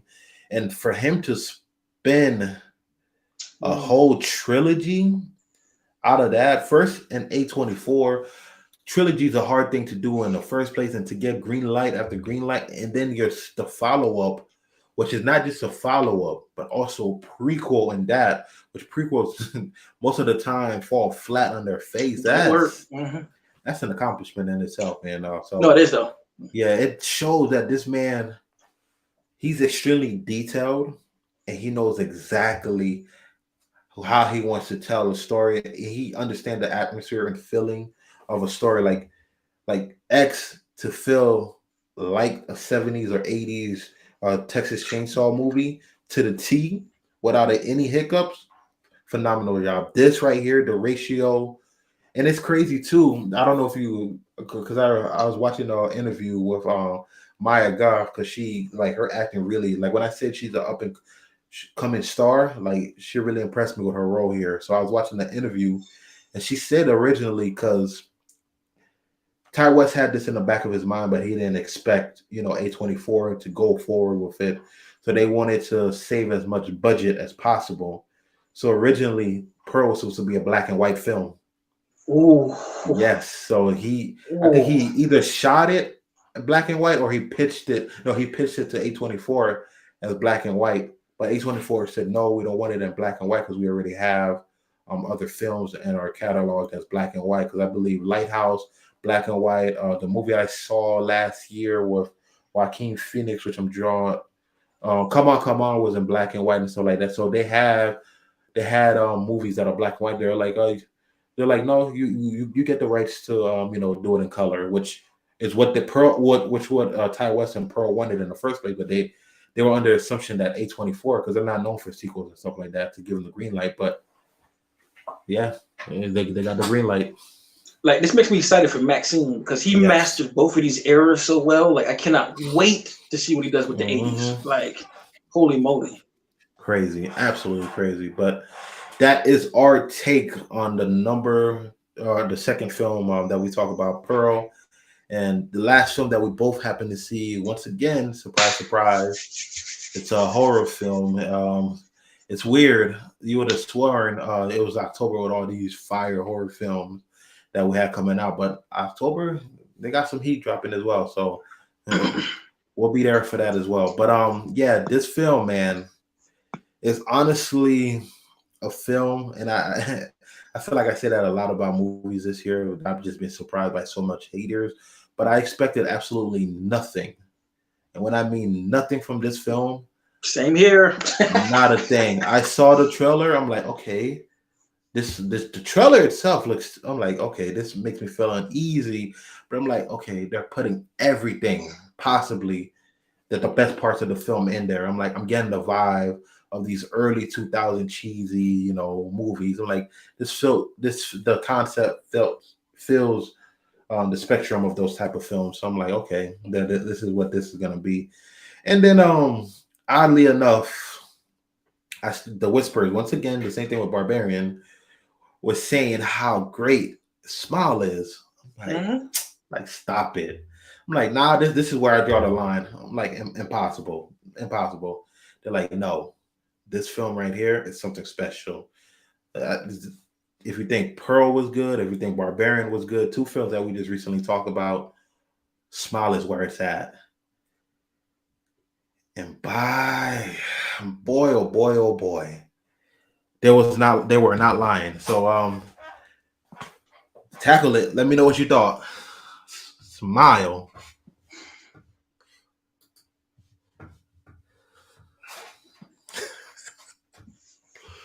Man, listen. Again, piggybacking off of you, I didn't expect shit from this movie. Because when people, everybody who knows me or knows of me, whether you know me personally or on my channel, follow my channel, or a mutual on Twitter or any social media, everyone knows I'm a horror guy, right? And I love horror, and I'm able to identify, like, I like stuff that I can identify as being not the greatest movie. You know what I mean? Like, I like it because it's fun, not because it's a great movie. You know what I'm saying? Like, there are plenty of horror movies that are like that. You know what I'm saying? I mean, like, hell, movies in the Halloween franchise that aren't, like, Halloween 5 is not that great of a movie at all, but I just like it for what it is. So I went into Smile thinking that, like you said, it felt like a 2000s cheesy movie. Like, it felt like one of those teen screen movies that are PG-13 for a bunch of kids to go see, high schoolers to go see. In the likes of movies like The Bye-Bye Man, which is a movie I watched like a week ago just to get myself inclined to this kind of shit, because I was like, I know for a fact Smile is going to be like that. So Right. let me tune my brain into this, because I just saw two fantastic horror movies, Barbarian and Pearl. So I'm like, let me tone my expectations down, because I know for a fact this movie is not going to be on either one of those level. Other movies that kind of are reminiscent that I thought this was going to be like the movie Unborn, movies like One Missed Call, movies like Darkness Falls. I assumed Smile was going to be on that tier. Smile actually has no business being this great. I haven't had a movie scare me like this since, I have to say, like, Insidious or Paranormal Activity. Yep. Because now Hereditary, it disturbed me, but it didn't scare me. This shit here, man, like I got goosebumps because of fear for this movie. There are scenes in here that are literal nightmare-inducing imagery. And this is coming from a guy that watches horror all year. I don't get scared of horror movies. Rarely. I like horror because it's fun to watch and its creativity is dope. This hit a fear chord in me. Like there are moments that I literally was like looking through the cracks of my fingers, dog, because of the fear that this movie just operated on. Like, and let me put it out there too. This movie, it doesn't do stuff that we've never seen before. Yep. But the one thing that it did that I've never seen before is fit so much into this type of movie. I don't know if that makes sense, but like this movie operates like one of those teen scream horror movies that's like, you know, structured with jump scares and all that type of shit, right? Right. It's structured the same. It's structured similar with a bunch of jump scares, but it also has that with layers of different things to peel back in commentary. And what separates itself is usually in movies like this, kind of they play themselves to like kind of a goofy ass, corny tone, like the characters, like, you know, it'd be like high school students who, you know, just corny as shit, drinking and what's up, bro? Like these kind of movies usually operate like this, but this shit right here takes itself 100% seriously. There's almost no levity in here to slow your heart rate down. And that shit is just nuts, man. And that's my overall thing before we get into it. This movie was fantastic. I've never in my life seen a horror movie stack 4 or 5 jump scares into one sequence. I've never seen a horror movie provide a jump scare or some type of fear-inducing anything every 10 to 15 minutes. I ain't never seen that. Outside of like found footage movies, like paranormal, they're made for jump scares, but I've never seen like a horror movie, like, you know, regularly shot, operate like this. And I'm floored. Been thinking about this movie since I seen it, and I saw it Thursday night. So I'm gonna pass it to you before I start just going off. Yeah. So smile. And the name is, sorry, could you go off? And the other thing I meant to say about this, the name of the movie is so unassuming of like what you're given. Like I feel like Smile, they picked this title to play us. Like, yep. Like I just had to say that. My bad. Now, Smile, I'll say this, is easily, with all the heat that we got this year, easily, not even remotely close, the best and my favorite horror film of the year. I'll go as far as saying this is one of the scariest films I've seen in my life, period. Because a lot of films that scared me are films when I was a kid that, you know, being a kid a lot could scare you. But I watch, if I rewatch a lot of these films that scared me back in the day, it's not going to have the same effect. Yeah. I'm a grown ass man, bro. And this shit had me terrified.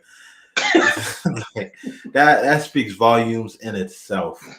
I think I'm seasoned enough as far as watching movies, horror. I watch all, you know, I watch all different type of genres.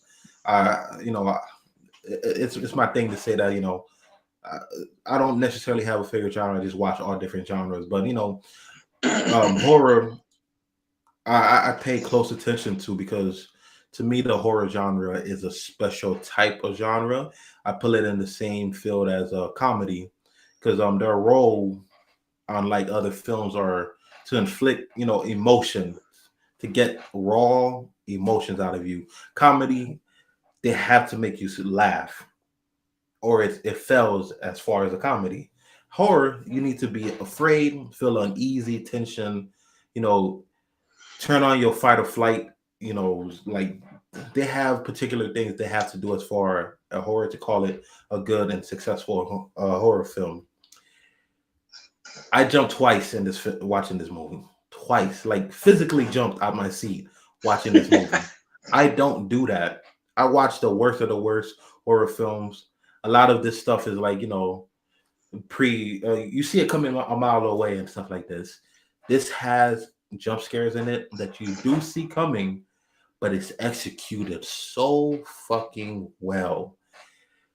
God damn, like this film is because we're not getting full details and it's just phenomenal. It's through and through a great horror film, and it succeeded in the number one job of a horror film, getting you scared. And it lulls you in, like you said, with all these with the nice title. You see the trailer. Oh, it's an early 2000s film. Those are goofy, right? You don't expect much from those. Nah, not Smile. This shit right here. Whew. Listen, the most hardened gangsters, criminals will jump watching this film. That's all I gotta say. So, with that being said, let's get straight up in these details. Spoiler alert.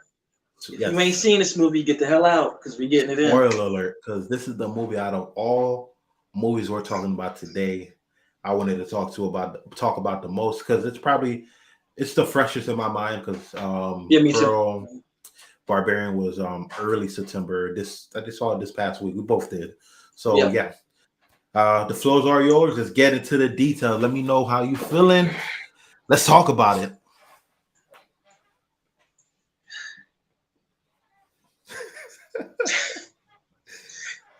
Bro, I'm telling you, with this movie, I'm baffled. I am literally just extremely baffled. Let me stop you. This man's name is the real rap nerd, but it's not really portraying what he's really about. This dude is a horror enthusiast. He knows horror in and out. Bring the best of the best, and he will slay it down as far as horror goes. He knows the genre like the back of the palm of his hand, man. And for a film to have him speechless, as you just saw a few seconds ago, puts that in perspective. Go on, the floor is yours. I appreciate that comment, and you see this poster back here. I'm a horror enthusiast. A shirt, Halloween, and that's why I've been telling people I'm a horror guy. I watch it all year round, and I do not get scared by like 98% of movies that I watch in horror. Like they might inflict like a little bit of like, oh shit, like oh, you know what I'm saying, or some imagery that's like, oh no, hell no, oh no, more like that kind of stuff. Like oh, but this one legitimately had fear within me. Like the third act, there's a scene. God damn. When the door tries to close and the hand goes like this and pushes that mug open, and who the lead thought she was seeing stepped out, and the motherfucker was 10 feet, and the hair was on her face, and she looked up like this. Literally, I'm getting goosebumps thinking about it. I was literally like petrified. I was petrified of that scene. That is.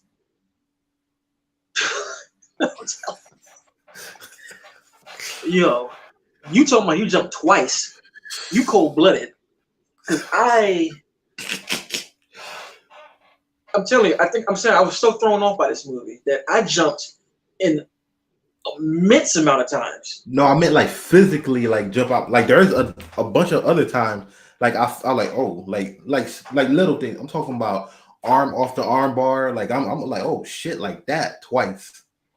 Oh yeah, okay, I got you. Yeah. There's a lot of times I was just like, shit, Mm-hmm. like because when I get really, really got by a jump scare, I'll be like, oh, and I just be like, oh, I can't believe he got me.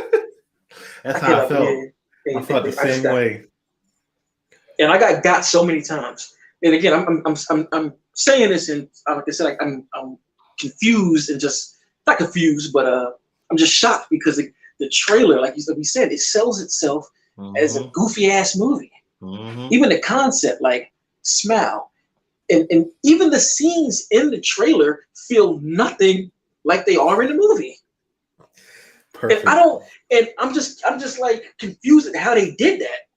Cause like for instance, the first scene when the lead is talking to this girl, this patient, in the trailer it just seems like, oh, this is goofy as hell. This Mm-hmm. is goofy as shit. But in the movie, it ain't goofy. Far It from it. is. It's terrifying because she puts the knife in her and cuts all the way, and you see blood leaking as she's cutting, and then this score starts playing that just turns it to a different. That scene was one that was like completely different. That I was just watching like this is extremely gruesome. The other scene when she is walking, she sees the patient sitting there smiling. Mm-hmm. In the trailer, it's like, you're gonna die. You're gonna die. That shit looked goofy as hell in the trailer. It looked like, what the fuck is this? You know what I'm saying? But in the movie, it's handled way different. Yep. The scene when she's at the birthday party, oh my God. That's the one right there, boy. Ooh. When they show one of the girls sitting in the chair looking at her, Mm-hmm. and again, it looks goofy in the trailer. Mm-hmm. But in the movie,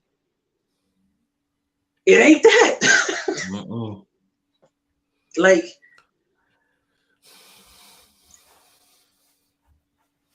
I'm trying to think of words here. Like, I've just never seen a setup in so much misdirection in a good way that I was literally in a theater not knowing what to expect. Like, the movie throws you for a loop with so many different types of scares and gives you so many scares. Like, when she goes home, it's nighttime. He's drinking a glass of wine, and the camera pans from right to left. Mm-hmm. Stops.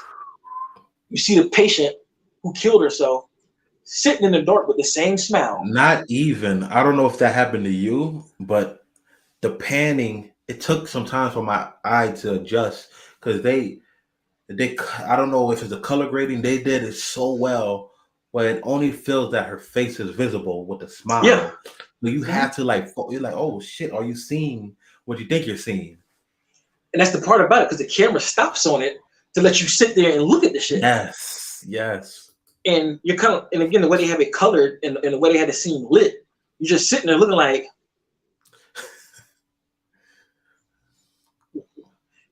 and then by the time it clicks for you, it cuts back to her. Yep.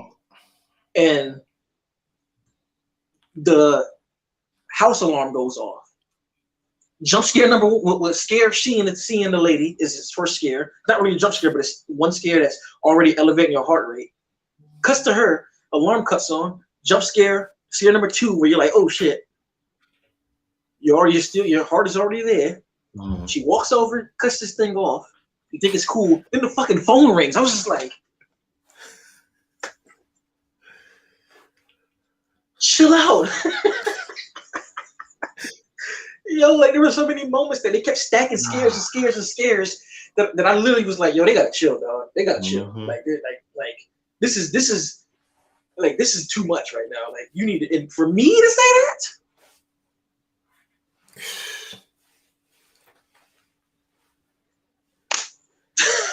Yeah. I'm gonna pass it back to you because I'm just everywhere with this movie. It's just like, no, man. Yeah, I definitely agree. And the director, man, he didn't really do anything new. Like the jump scares, some of them you could see coming, but it's just how it was executed. Like he'll put you in this false like sense of, okay, you already saw the jump scare, so you're not expecting another one on top of it, like right after, boom, catch you right there. The the concept in itself of smiling, of seeing somebody come into, oh wait, this is YouTube because I think you can get dinged for that, but causing themselves harm Oh, okay. in front of you while having a smile on their face. Like a smile, you see that's supposed to, put everything at ease. It means everything's good. You're not supposed to think the evil, like there's something wrong with this person. Like you're seeing them commit these horrific crimes upon themselves that any human being, they're screaming in terror, and no, they're just cool, calm, and collected, smiling their face while chopping their heads off, setting themselves on fire. I'm like, dog, this right here is insane. The right from the jump, the beginning of this film let you know what time it was. I loved how the atmosphere of this film, it was extremely well paced. It wasn't trying to rush to get to the jump scares. It took its time, and with that patient, I love the duality between the patient and the doctor. Because she doesn't believe anything she says. Obviously, any normal human being, you're hearing what she's saying, you're like, okay, she's having a psychotic break. Yeah. That's plausible. That's plausible. But how this actress played that role, how she'd go from terrified to anger because you're not believing me, and then from sheer terror because she sees the thing in the room, which is scary in itself because she could Bruh. see it, but you being in the same room with her can't see it. So And you're then the like, crazy part about that scene is when you think mm-hmm, about the ending of it, that same thing happened to her. mm-hmm. Like That's, when she that's was, what that's what I'm saying. The duality of it, like her, like, and I love the like. There's no way out of this. There's no happy endings. Like once this happens to you, you have two options, and none of them ends well for you. And I love how they really stuck to their guns. The director himself, because I like Pearl. Well, actually, Pearl's strongest part was the ending. But let me say other movies I saw that have this year. They had amazing first and second acts, but they fumble a bit as far as the third act go. Nope, I loved, but the weakest act was the third act because it arised a lot of questions for me. I'm like, is this plausible? Barbarian, the third act, I was like, Black Phone, the third act, so on and so on. Even Bodies, Bodies, Bodies. Um, that third act is polarizing once you find out what really happened. So for here, I'm like, okay, we have all these examples of not really nailing the landing. mhm. This one, it fakes you out into that. You're like, oh, damn. So this is how they're gonna end. You had these great two acts, and this is how you decide to end it. I'm like, this is cheap. I'm like, this is exactly what I thought it was. And then you get completely played, and then the real, true, terrifying, bone bone chilling, terrifying ending happens. Mm. This protagonist, this character that you're following throughout the film, that you feel sorry for her because no one in her immediate family is believing her, therapists don't believe her, so you're seeing everything from her perspective. You know what's going on, you feel terrible for this character, and you want her to win. But at the end of the day, this is not a fairy tale, is what the director is saying. You're not, there's no happy ending, and yeah, she got it in the worst ways, man. Oh, Oh, boy. boy, this film is phenomenal, man. Taking a concept that's so simplistic, that's not really supposed to be this heavy, but pile on top all these other, like the saying, it's usually the people, like let's take Robin Williams into account here. It's usually the people that's always making you laugh, a smile on their face, is the ones that are usually hurt the deepest. And I feel Mhm. like, yeah, this is the type of message as a whole that this film was telling you, because damn, to go out smiling in the worst way possible. Sheesh. And that's the Sheesh. thing that you said about this film. Like we talking about all the scary aspects, but there's still a lot of message to be received from the Yes. film, The and that's mother. mhm. and that's what makes me love this movie even more. Is because it's more than just all of the jump scares and the atmosphere. It's a message here. Like you Hmm. just said, it's a therapist who needs help, and it begs the question: like the therapists do so much time listening to other people's shit. Yes. Who's there to listen to them? Yes. And and even beg the question, like when she did try and go see a therapist, she was self-diagnosing herself. Mm. And as a therapist, you're not supposed to do that. You know what I'm saying? Like, Hmm. her thinking that, her know-how of being a therapist plays in her corner. Her therapist is like, no, you can't do that. Like, I can't prescribe you medicine because you think that's what you need. It's not how this Hmm. works.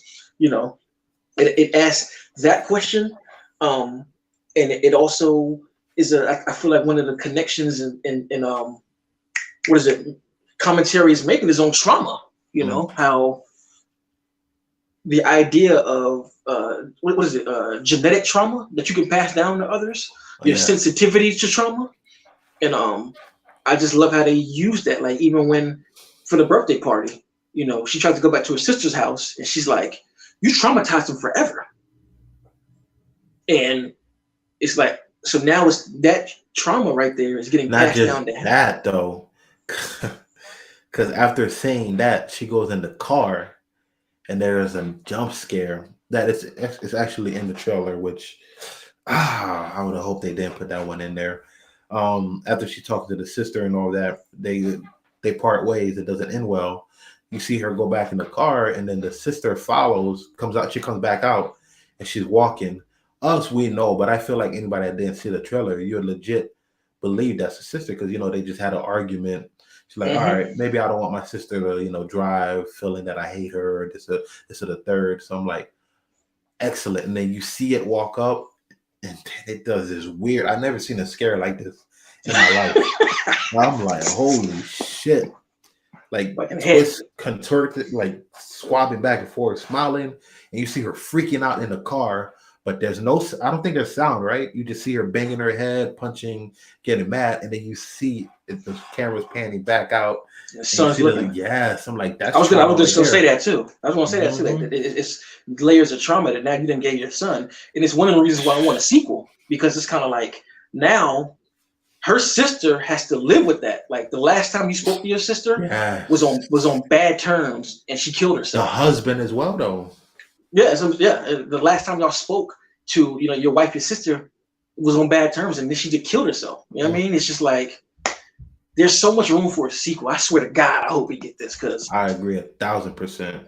like we have to. The way it ended too, we gotta get a sequel, dog. Like, but not to cut y'all. I just I know you was going, but Yeah, and no, no, it was actually you going. I cut you off, but I was a sequel, and I'm typically one that's not for sequels. I feel like once you execute something so well, like you perfected something, there's really nowhere to go then down because you're setting yourself up for failure. But I think how they set this film up, there is so much story to tell. Like the film mm, is very ambiguous in itself. Like it doesn't tell you too much.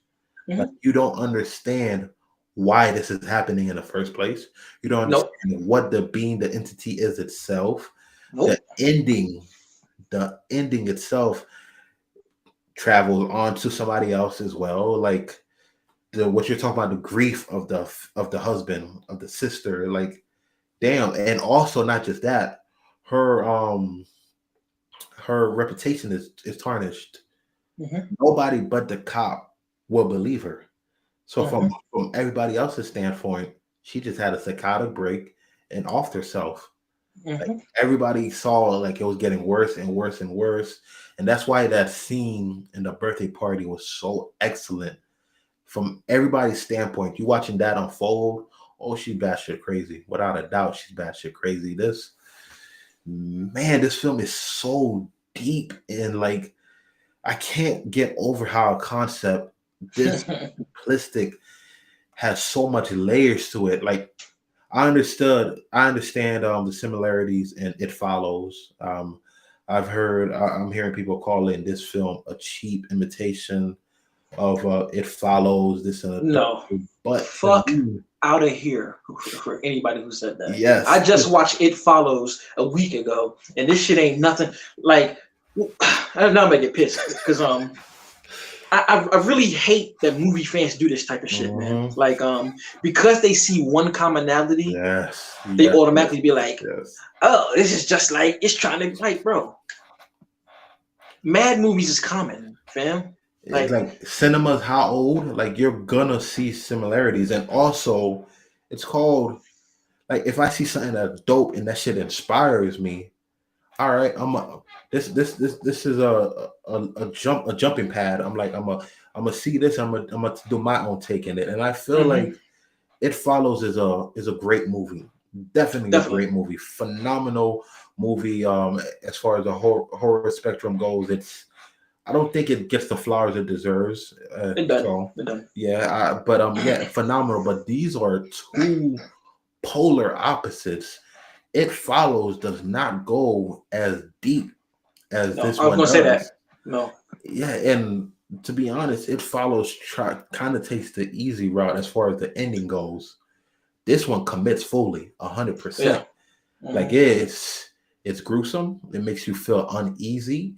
It terrifies you. It Follows is a wonderful concept, a unique concept. It's edgy, it's cool, but this one has a message, and And it's on top saying of it that, loud and clear. and then the tone is just different because I feel like It Follows with it revolving around like young like kids pretty much. I Hmm. think there's a certain level, there's a certain kiddie innocence about It Follows that Yes, Smile does not have because grown ass people. Smile has no innocence, no kid nature, no sense of levity, no happy-go-lucky anything about the movie. Like so, like they're polar opposites, man. Like I get tired of seeing Agreed. that comparison. Yeah, and yeah, I know you said this is the scariest film for you since Insidious and Paranormal, correct? Yeah. Mhm. Yeah, Paranormal fucked me up. God damn. Whew. Sheesh. That first one is people don't give the Paranormal franchise enough credit because they had a lot of bullshit sequels. But But that that first first one, one, Lord Almighty, mm, I'm gonna watch that soon. I'm gonna man up and you alone on that one. I ain't doing that. watch that soon. But this is honestly the scariest film to me since I seen Hereditary. And Hereditary Hereditary is not it's scary-ish. Yeah, And what it I is. and what I mean about that, like Hereditary is more on the uneasy, creepy aspect. Like watching Hereditary made me feel extremely uneasy. Some of the Mhm. events that unfolded there, God, this is the film that made me feel even more uneasy to the point. Maybe because I didn't watch Hereditary in the theaters, I was late on that train. I saw it at home, but I knew this was an effective movie. First of all, I saw it in a completely packed theater, a little movie like this called Smile. But not just that, the audience reaction. I haven't seen a reaction like this since I'm watching an MCU film. Like like like you see the crowd go wild. Here, the jump scares were effective because half the audience is screaming, jumping. I have people back right next to me. It was like a whole line of us, including us, all jumped at the exact same time. So it's not like choreographed. It's not like, oh, we saw one person react. Like, nah, everything was effective. The audience itself, and it had this nice hint of humor, perfectly placed hint of humor that was Yeah. not overbearing. Man, this movie is just, uh, man. I'm telling you, as a director myself, upcoming writer and director, man, this movie right here, like I was just floored by what they were able to That's accomplish. how you do Like it. I'm This is saying, how like you do it. pulling so many different things into a movie. Like in any other movie, all these jump scares would be pretty cheap. Yes. But I mean, but it's just the construction of the movie as a whole, and the fact that there's a message here, and the many layers it's giving. It's not cheap at all. Like Hmm. this movie has a lot to say. I'm Like the so biggest. dumbfounded, bro. I didn't expect this. I didn't either. I really didn't. Like this gives me a lot, and it gives me way more than I asked for. Like Hmm. I just wanted it to be decent. That's all I wanted. I just wanted it to be a decent Like, movie. That's it. like I feel like I've been chasing this. Like how people say once you get your first of anything, your first high, you're jonesing for for that feeling again. Like Hmm. as a kid or being young, like watching The Ring, Grudge, like getting that pit in your stomach, that fright, that fear. Being an adult, I don't get that nowadays. Like films don't really scare me like that. Make me feel No, uneasy. So actually, searching for that for all these years, and honestly coming to the conclusion, I didn't think it was a possibility at this point. I'm like, all right, I watched enough of these films to whatever. I was to the point that I was getting ready to watch The Exorcist to see if I could get it back. But this film, man, it that's did what I'm that. saying, bro. It did Like I that, bro. said, it's been years. It's been years. Like I said, Hereditary was the most scary-ish movie, but it didn't Hmm. it didn't hit me like this. Like I said, and them days of watching because the Grudge, nigga, Boy, terrified me. Like not the ending, but that scene in the Grudge when it's the third act when the body bag drops onto the stairs, stop it. and then you see that hand just, Ooh. and you see her crawl out that mug, and oh, I need to watch. I think I need to watch the Asian version, the original joint. I need to watch that. I heard that's like 20 times more whew, scary than this joint. But yeah, man, Smile is accomplishment as far as the horror community goes. It's phenomenal. And to think that this film was going straight to streaming, thank God for. that would have been a travesty Yes, they already did that because with Prey earlier, and by the sounds of it, they're doing that with Hellraiser because supposedly that movie was pretty good. But man, I'm glad this one hit the big screen and I got to experience it how I experienced it, man. Because these films are very rare. You don't see them as that often. But yeah, Smile Man, fantastic film. one thing I do like about Smile too is Mhm. the way the scares operate. Like sometimes they'll set you up for a jump scare, but the jump scare doesn't happen. It'll just cut to Yeah, the next scene. yeah. Like the scene when she gets in the bed and she hears like her boyfriend calling her. She's like, Rose, Rose. And then the camera pans down and you see her laying on the bed and you see a figure back there, in the shadows, and you think for sure that that figure is gonna make its way over. And then it just cuts It's to the next it next day. started it started making a way, and it's just oh my And then it gosh. cuts right to the next day, and God damn. you're just like, holy That shit! They just scene in itself is terrifying because, like, it's how should be quiet. Shut up. I don't even want like. Oh, execution here is can you spectacular, bro. imagine being in your bedroom? Nope, I cannot. I'm selling the house. It's a wrap. It's over. And you hear your wife's voice, Nah. and you like, huh? And then you look over and she laying down.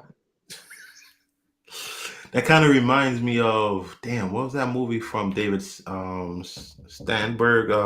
Lights Out Lights out. in the bed when he thinks I think it's his wife or something, but she's out running. But it was another. Whew. Oh my god, you made me think my smile. There's so many scenes that's like that. Like when she sits down with her therapist That and scene. the phone ringing, she's like, are you gonna answer that? Picks the phone up. Hey, I was trying to contact you for another session, but I can't. I was just like, No, but that in itself, the fact the entity is there and it tells her, are you gonna answer it? Because it wants you to know that's oh my god, I'm getting chilled. Bro. But the scene that really, really, really got me is you're hearing the alarm go off and all that. She so picks up the this is phone. your scary. This is the scariest scene right here.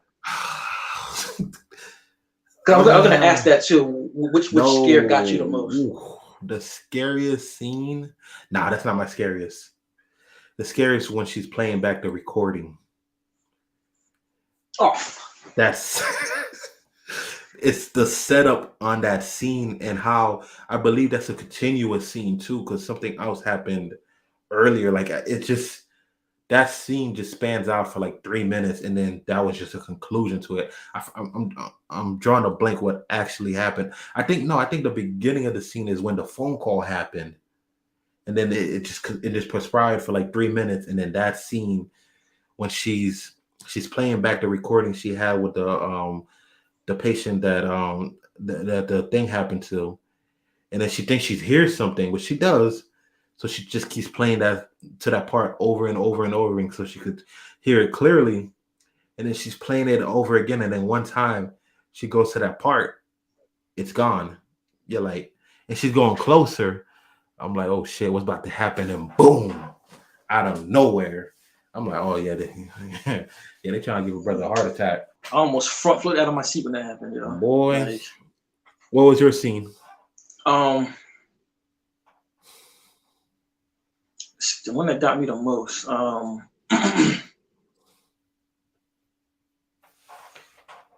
That was one of them, but I don't know if that was the biggest one or the one with this when her mom grew to like 10 feet. I don't know why, but that shit scared the daylights out of me.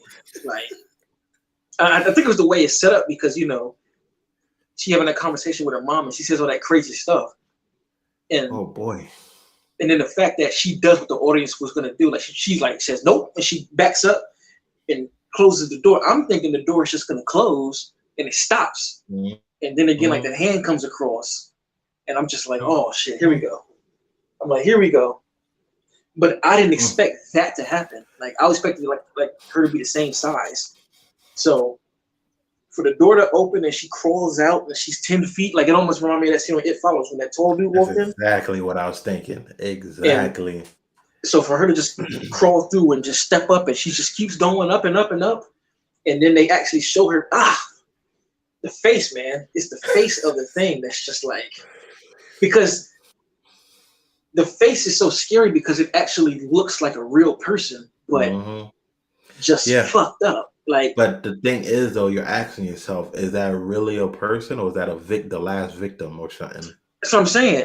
And I'm just sitting there looking like that scene literally made me droop down in my seat. Like, I was just like, crazy. And what I also love about the scene when the alarm goes off, it's that whole setup. She grabs a knife, runs to the front. She thinks it's the front door, but sees the front door is locked. So it's like whatever. And she goes back to the living room. She sees the sliding door cracked open. So and then she gets a phone call from the alarm service talking about, are you okay? Such and such. Are you alone? This and the third. And she goes, yeah, I'm alone, but such and such. And then the scene is just so menacing. Are you sure you're alone? And how the voice inflection changes. But what about behind you? I was like, oh hell no. It was oh man. Yeah, but that's pretty much that smile for you, man. God damn. God, what a movie. What a fucking movie. All right, well, I ain't got nothing else to say about it. Me neither. So now we're gonna get to more films we saw in the month of September, but these are more actually there is another film that we both saw in the month of month of September. The Invitation. I saw that this month. So yeah, we could just skim through these films. And towards the end, I really want to put. You know what? I'm gonna save that for next month. That's gonna be a better time to bring that up. But after I get a full spectrum of how the horror landfill was for this year. So, but man, so let's run through these. We done had these motherfuckers on for 2 hours though. Exactly. Let's get this done with.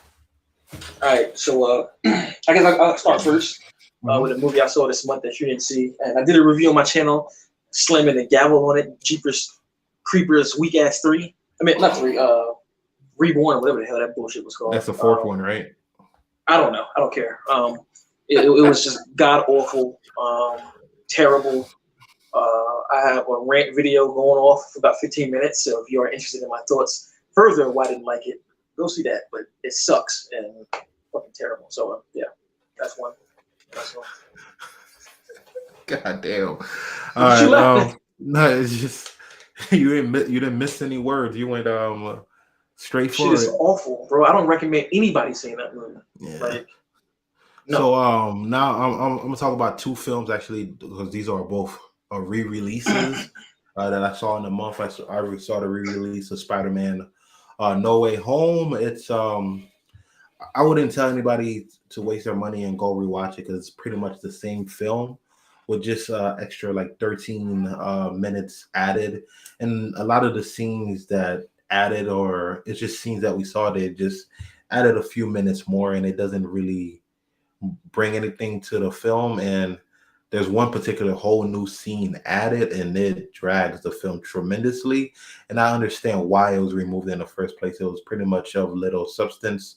I did love that there's this wonderful scene with the three Spider-Mans that when they're in the rooftop, and it really expands on that great banter that they were having. Because to me, that's some of the best thing from the movie is seeing these three Spider-Man interact, even though Tom Holland is still getting his feet wet. He's not up there with those god tier characters, but it was cool seeing them interact. But that was that. I wouldn't waste your money. If you've seen it, you've pretty much seen this movie already. And also I saw Avatar re-release. My first time watching Avatar since 2010, 2009. So about 13, 12 years. And damn, I forgot how spectacular this film was, bro. Sheesh. My Lord. Masterful storytelling. God damn, man. Like the adventure aspect,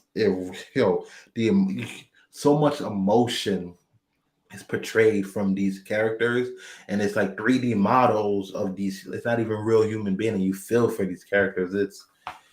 James Cameron is a mastermind as far as this goes, and without a doubt, though, watching Avatar, I know for a fact there's no one about to do numbers, bro. Whew. I believe it. Numbers, and yeah. I So believe it. I'm gonna pass it back to you to see anything else you've seen. I did watch two new movies yesterday, as a matter of fact. The first one I watched my best friend's Exorcism on Amazon Prime, I believe. Liz was just talking about that too. Oh, she was? Yep, she said watch my best friend's Exorcism on Prime. What is that? I never even heard of it. It's this movie that takes place, in back of the favorite era of horror these days in the 80s. I knew you were gonna say that. And it's pretty much just about these high school kids that get into some shit they shouldn't have one night, dealing with a Ouija board, and one of them gets possessed by somebody from the underworld. I forgot. It's like a specific name of a guy too, and it's like a horror comedy. Is it good? It's alright. Not bad, but not something to scream to the hill about. A lot of it's the same stuff I've seen. If you've seen, there are mad movies like this where it's like some kids mess with a Ouija board, someone gets possessed. Like, to me, the best version of that movie is the joint. What's the name? Did Mike Flanagan's movie? He probably did it the best. That's the second one, right? The Ouija board origins. Something about these second films, bro, because you had Annabelle Creation. Fire. But yeah, he did it the best. And it's kind of like, and it didn't help that I just watched that movie like a few weeks ago. So watching that comparison, I was like, So yeah. Okay. Let's see what else. What else did I watch? Didn't watch nearly as much as I wanted to. I'm behind a few, but I saw. Let's get the nonsense out the way. I saw a movie called Don't Worry, Darling. The biggest disappointment of the year for me, because this was in my most anticipated movie of the year. So I had big hopes for this. Olivia Wilde, she did Booksmart. She was 1 for 1, and then she drops a dud in this film. It's predictable, doesn't bring nothing to the genre. So, the fact that I was able to predict the ending within, I'm not even lying, like legit predict the ending within 5 to 10 minutes of watching the film. And it's even worse than I expected it to be. It's just, come on. Harry Styles, he makes good music, I guess. I don't really listen to him like that. He should have stayed in his lane because acting is not, it's not for everybody. You gotta understand that. Like, I understand he's dating the director, but the dude can't act. If I'm gonna be hard on Gal Gadot for her acting, I'm gonna afford him this exact same thing, man. To me, Gal Gadot would have killed this in comparison to him because he was, oh boy, oh boy. I feel, and the reason I'm heavy because he has a lot of heavy lifting. Like he has some important scenes on here that the way his emotions or lack of were in here, it really brought down the film. But yeah, but Florence Pugh though, and Chris Pine, especially Florence Pugh, they did their thing. She was. Oh, they always gonna come to play. They always come phenomenal. To play. And Pine and her had these this great scene that only lasted a couple, like 5 minutes, and they're in it. So much wrong with this film. I'm going into this when it doesn't deserve it. I wasted enough breath talking about this film. I was just disappointed, let down. But I am curious to see what you think, though, because I could be, tripping. Because once you have high expectations for something, it doesn't meet it. You tend to be a little bit harsher. So, but I'm curious to see what you think about it. Yeah, I'll watch it when it hits HBO Max. I'm pretty sure it's going to be there. Right. Be there like by the end of the year, and I'll check it out then. But I'm not going to the movie to see that because them kind of movies I always have red flags with anyway. Like, yep. I'm like, there's a chance that this could be really bad because of whatever twist there is, and then the chance to be good. And yep. Like you watch the twist. Like it tries to be this fake Alfred Hitchcock movie, Stanley Kubrick. Like when you see The Shining, you see all these crazy shit that happen, right? You're like, damn, how does this connect? Like, yo, this is wild. Like you watch this shit, some stupid shit happens in here. You're like, what the fuck? Like this don't make sense. And then once you get the ending, it even questions it more. I'm like, yo, you're not gonna tell me that point A connects to point B. This shit does not make sense. Stop insulting my intelligence. That's how I felt, as little words or not. That's how I felt about it. All right. The next movie I just watched it last night. I watched Hocus Pocus 2. That's funny. Sorry to cut you off because the wife, she goes, okay, but Rapner is gonna watch the #1 horror movie this year, Hocus Pocus. Oh yeah, day one. Like I said, we watched it. Yeah, I watched it yesterday. No details, please, no detail, because that's me and my wife. That's our jam right there, and we're plan on watching it. That being said, I'm not saying anything. Yes, I ain't saying that, but I did watch it last night with the family. We had a family night. We had a skeleton pajamas and all. And okay, look at you. And watched it last night. So I'm not gonna say anything. I ain't saying nothing. I'll let y'all go in there. Yeah, yeah. Don't even tell me if you like it or not. I'll just. Yeah, I ain't saying that. I'm gonna let you rock, and then we talk after. Yeah, because that's especially her. She watches that. It doesn't even have to be this month that she watches it. Man, Hocus Pocus though, that first one, fire. Man, it's fire. That's some when October hits, I watch that shit like 4 or 5 times, bro. Like I love that movie, man. It's adore. It ages so well, bro. That's the thing. Like she goes. That's family goals right there. Matching PJs. Target.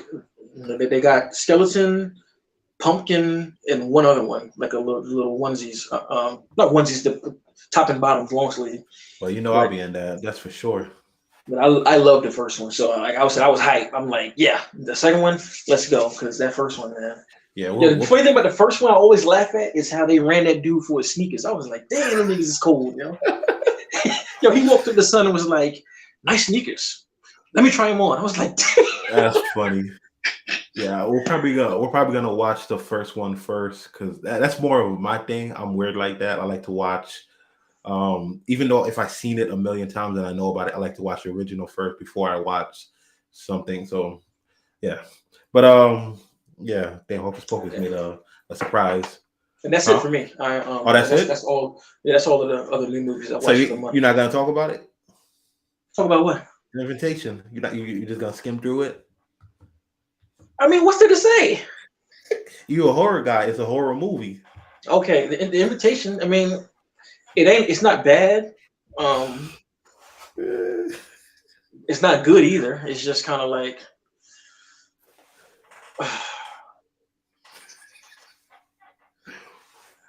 It had the opportunity to be something, but it chose the mediocre route every turn it took. That's how I feel about the movie. Because there's certain aspects that were like, oh, this could be. I can see this going somewhere, but then it just chooses to be mediocre as hell. That's all I can say, man. That movie, I literally forgot the movie and how it operates. Like that's how lackluster it was. You know, I did one review for it already, and I don't even remember it. So I'm not. Well, yep. I watched the movie as well, and the next one I'm gonna talk about. And this movie is just foolish, straight up foolery. Like Invitation, you talk about? yeah, like Okay. why is this a thing? It was cheap. It was uninspiring. It was. I'm like, really? It felt like a Telemundo. Felt like a Lifetime movie. It just, and then the vampire when they turned vampire, bro, you could tell the teeth that they got was from the 99-cent store. That shit was poking out. It it was uneven with the rest of her real teeth. Like this film is ridiculous, bro. There was no scares whatsoever. Cheap. This is the definition of jump scares done wrong. It brought nothing. Even the concept of Dracula. Doesn't the jump scare have to make you jump? Huh? Jump Doesn't where? the jump scare have to make you jump? Jump to grab the remote and turn the TV off. Yeah, it did that.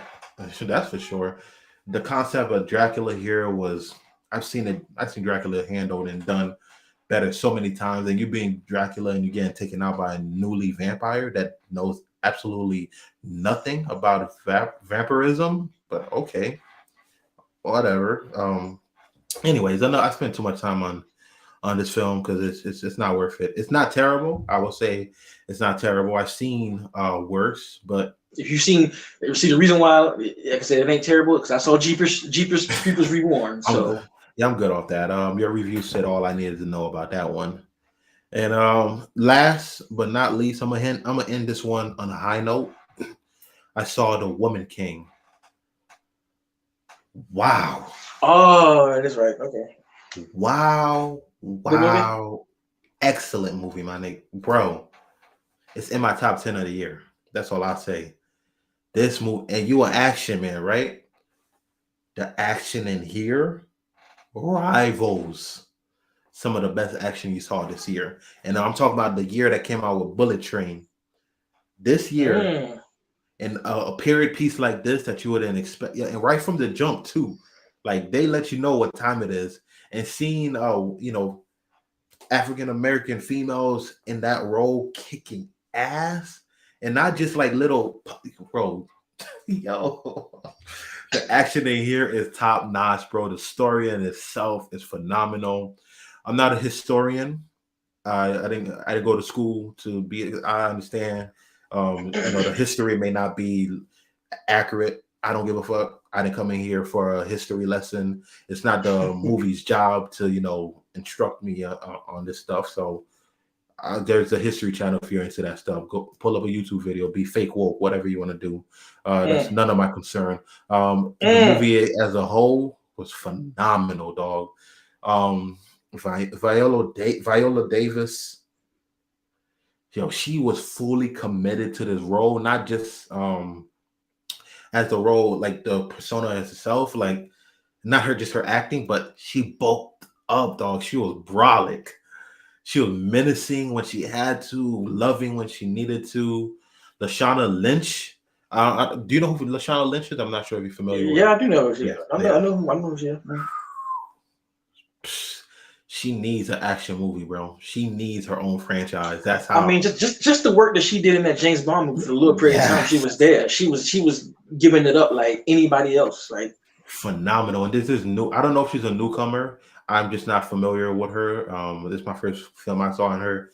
Phenomenal. There's this nice little twist in here that it's not like, oh my god, but it's enough that you'll be like, oh, okay. And it was handled so well that, damn, this movie is just phenomenal, bro. I didn't know what to Okay. expect coming into The Woman King, but I think it gives enough for for everybody. It has its action. If anything, maybe a little more action because I'm greedy like that, and the action was just so well handled. Yeah, that would have been phenomenal. The story was excellent. Seeing what transpired on screen was just epic. Like how I say, Top Gun was a summer blockbuster epic. Like it brought what's, and that was the start of it. And for this film to close out, it just, yeah, highly, highly recommended. That's phenomenal film, bro. Damn. Absolutely Okay. phenomenal. Yeah, I'm gonna watch that. I could. This is one of the films that I see you watching, and I don't see you disliking. I put that out there. I find it far fetched that you would dislike it, bro. So yeah, and it's 2.5 hours or 2 hours and 20 minutes, and it caught my attention throughout, bro. So yeah, that's I had to gloat about that film because it definitely deserves it. Definitely deserves I'm it. gonna see if I can fit it in somewhere because I got mad stuff booked in the theater. Yeah, Um, yeah, it came out a couple weeks ago. So yeah, definitely. And I had a double that day of this film and Pearl. So I had a good night that day, bro. Yeah, bro. So Night of cinema. Damn. damn right. And yep, that's pretty much it. Let's go through the chat to see if anybody said anything.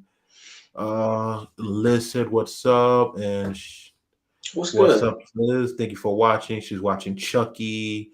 I can't believe they're doing an interview with a vampire TV series. That makes my blood boil because that's for another day. Is that The Walking Dead? That show's still alive? Okay. More power to you, Liz, for watching that. I gave up. I jumped ship long time ago. 'Cause same thing I did with The Flash. Hereditary was wild. Definitely agree. Da, da, da. And what did the wife said? I'm scared to watch Smile. Yes, my wonderful, beautiful wife. I understand you're afraid to watch Smile. We're gonna be watching Smile when it comes out on Blu-ray. And this might be I the have end of nothing to do with this. this might be the end of she might dump me, kick me to the curb, have me sleeping on the couch because let me not big this film up so much and then she watches it and be like, man, you a little punk. And so she might be cold hearted and be like, this ain't that but I think it will scare her. And she says Darkness Falls was so good. I love Darkness Falls, bro. It's my jump ship. Tooth Fairy, Yeah. motherfucker. Whew. Yo, nobody talks about that film. Damn. That's Darkness crazy. Falls was ill. Bro, that's one of the films that had me petrified of the darkness, bro. Absolutely petrified. Because Still to this day, there's that's certain the one times. where he opens the door at a hotel and ends up back in that mansion. Is that the same one? Yes. All right, yeah. Mm-hmm. Like it's the one where you need the lights on at all times, or the entity, the creature will appear. So till to this day, bro, no joke aside, not often, but time to time when I'm in a dark corner, I whipped up my phone, put the flashlight on, and dip the corner. Still to this day, because feels like this, bro. So it did its job. It did its job. It scarred my childhood. So that's for sure. The best horror does that. You're damn right. And I believe that's it. Listed Terrifier 2. Oh, listed Terrifier 2. Can't wait. And I'm actually gotta watch Terrifier 1. That great for that reminder. Cabin Fever 2. I watched that last month. Grossed me out. I don't think I've seen that one. Nice and either. Yeah. So yeah, that is the end of another podcast. This one I had a blast because we talked about a lot of heat. The September was a surprising year, and it's weird. I see a shift in Hollywood because September is usually one of those throwaway months. January, Yeah. December. I don't think there's any such thing anymore. Like any month is plausible because we had January, we had Scream, and September we had this immaculate year. October about to be it's shaping up to be nice as well. But yeah, man, I had a blast. So as always, my podcast host, my brother, the real rap nerd. Before we hop off, like always, let them know where they can find you. Yeah, so like you just said, the real rap nerd. Look at whatever right here. Type that in anywhere. You can find me on YouTube. I'm not on Facebook anymore because they banned me. Wait, what? Oh, that's off air. We'll talk about that off air. Well, no, they banned me because for whatever reason, they marked every single post that I made on the Real Rap Nerd as like being inappropriate. So they pretty much blocked me. So and honestly, I'm not mad though because I'm not even on Facebook like that for real anyway. So I don't. Damn. It's a bunch of ghost followers on there. You know, people back in my hometown who don't support shit. So I'm cool with that. That's but wild. yeah, Instagram, Twitter, YouTube. I got a blog. Type that in, you'll find me. Now let them know where they can find you. Yes, sir. Made it it's as simple as possible. 2 words, Film Fiends. IG, Twitter, TikTok, not really active on there, but I gotta start pushing that.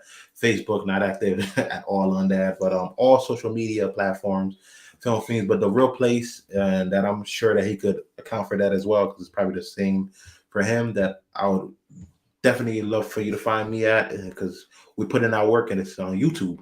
Find me on YouTube at Film Fiends, trying to be constant, dropping out bangers or decent films, to say the least. They're getting better throughout the year. And yeah, so thank you for another excellent, phenomenal podcast, and everybody was amazing with the interaction. And we will be back probably October 15th. Marking the calendars, because we are definitely coming back to discuss Halloween Ends, and that's going to be our Halloween special. So letting you know right now. Yes, sir. Damn, why they do it so early? No, they usually release it in the middle of the month to allow it to play out for the rest of the yeah, true, because they'll be out by the time Halloween. Yeah, okay, that makes sense. Yeah, so yep, best believe we'll be there mid October to review Halloween Ends, and if it's anything like what this rest of the year of horror been showing, this should be another banger, because what a year for horror. And yep, nice seeing y'all, and till next time we are out, and it's been a pleasure.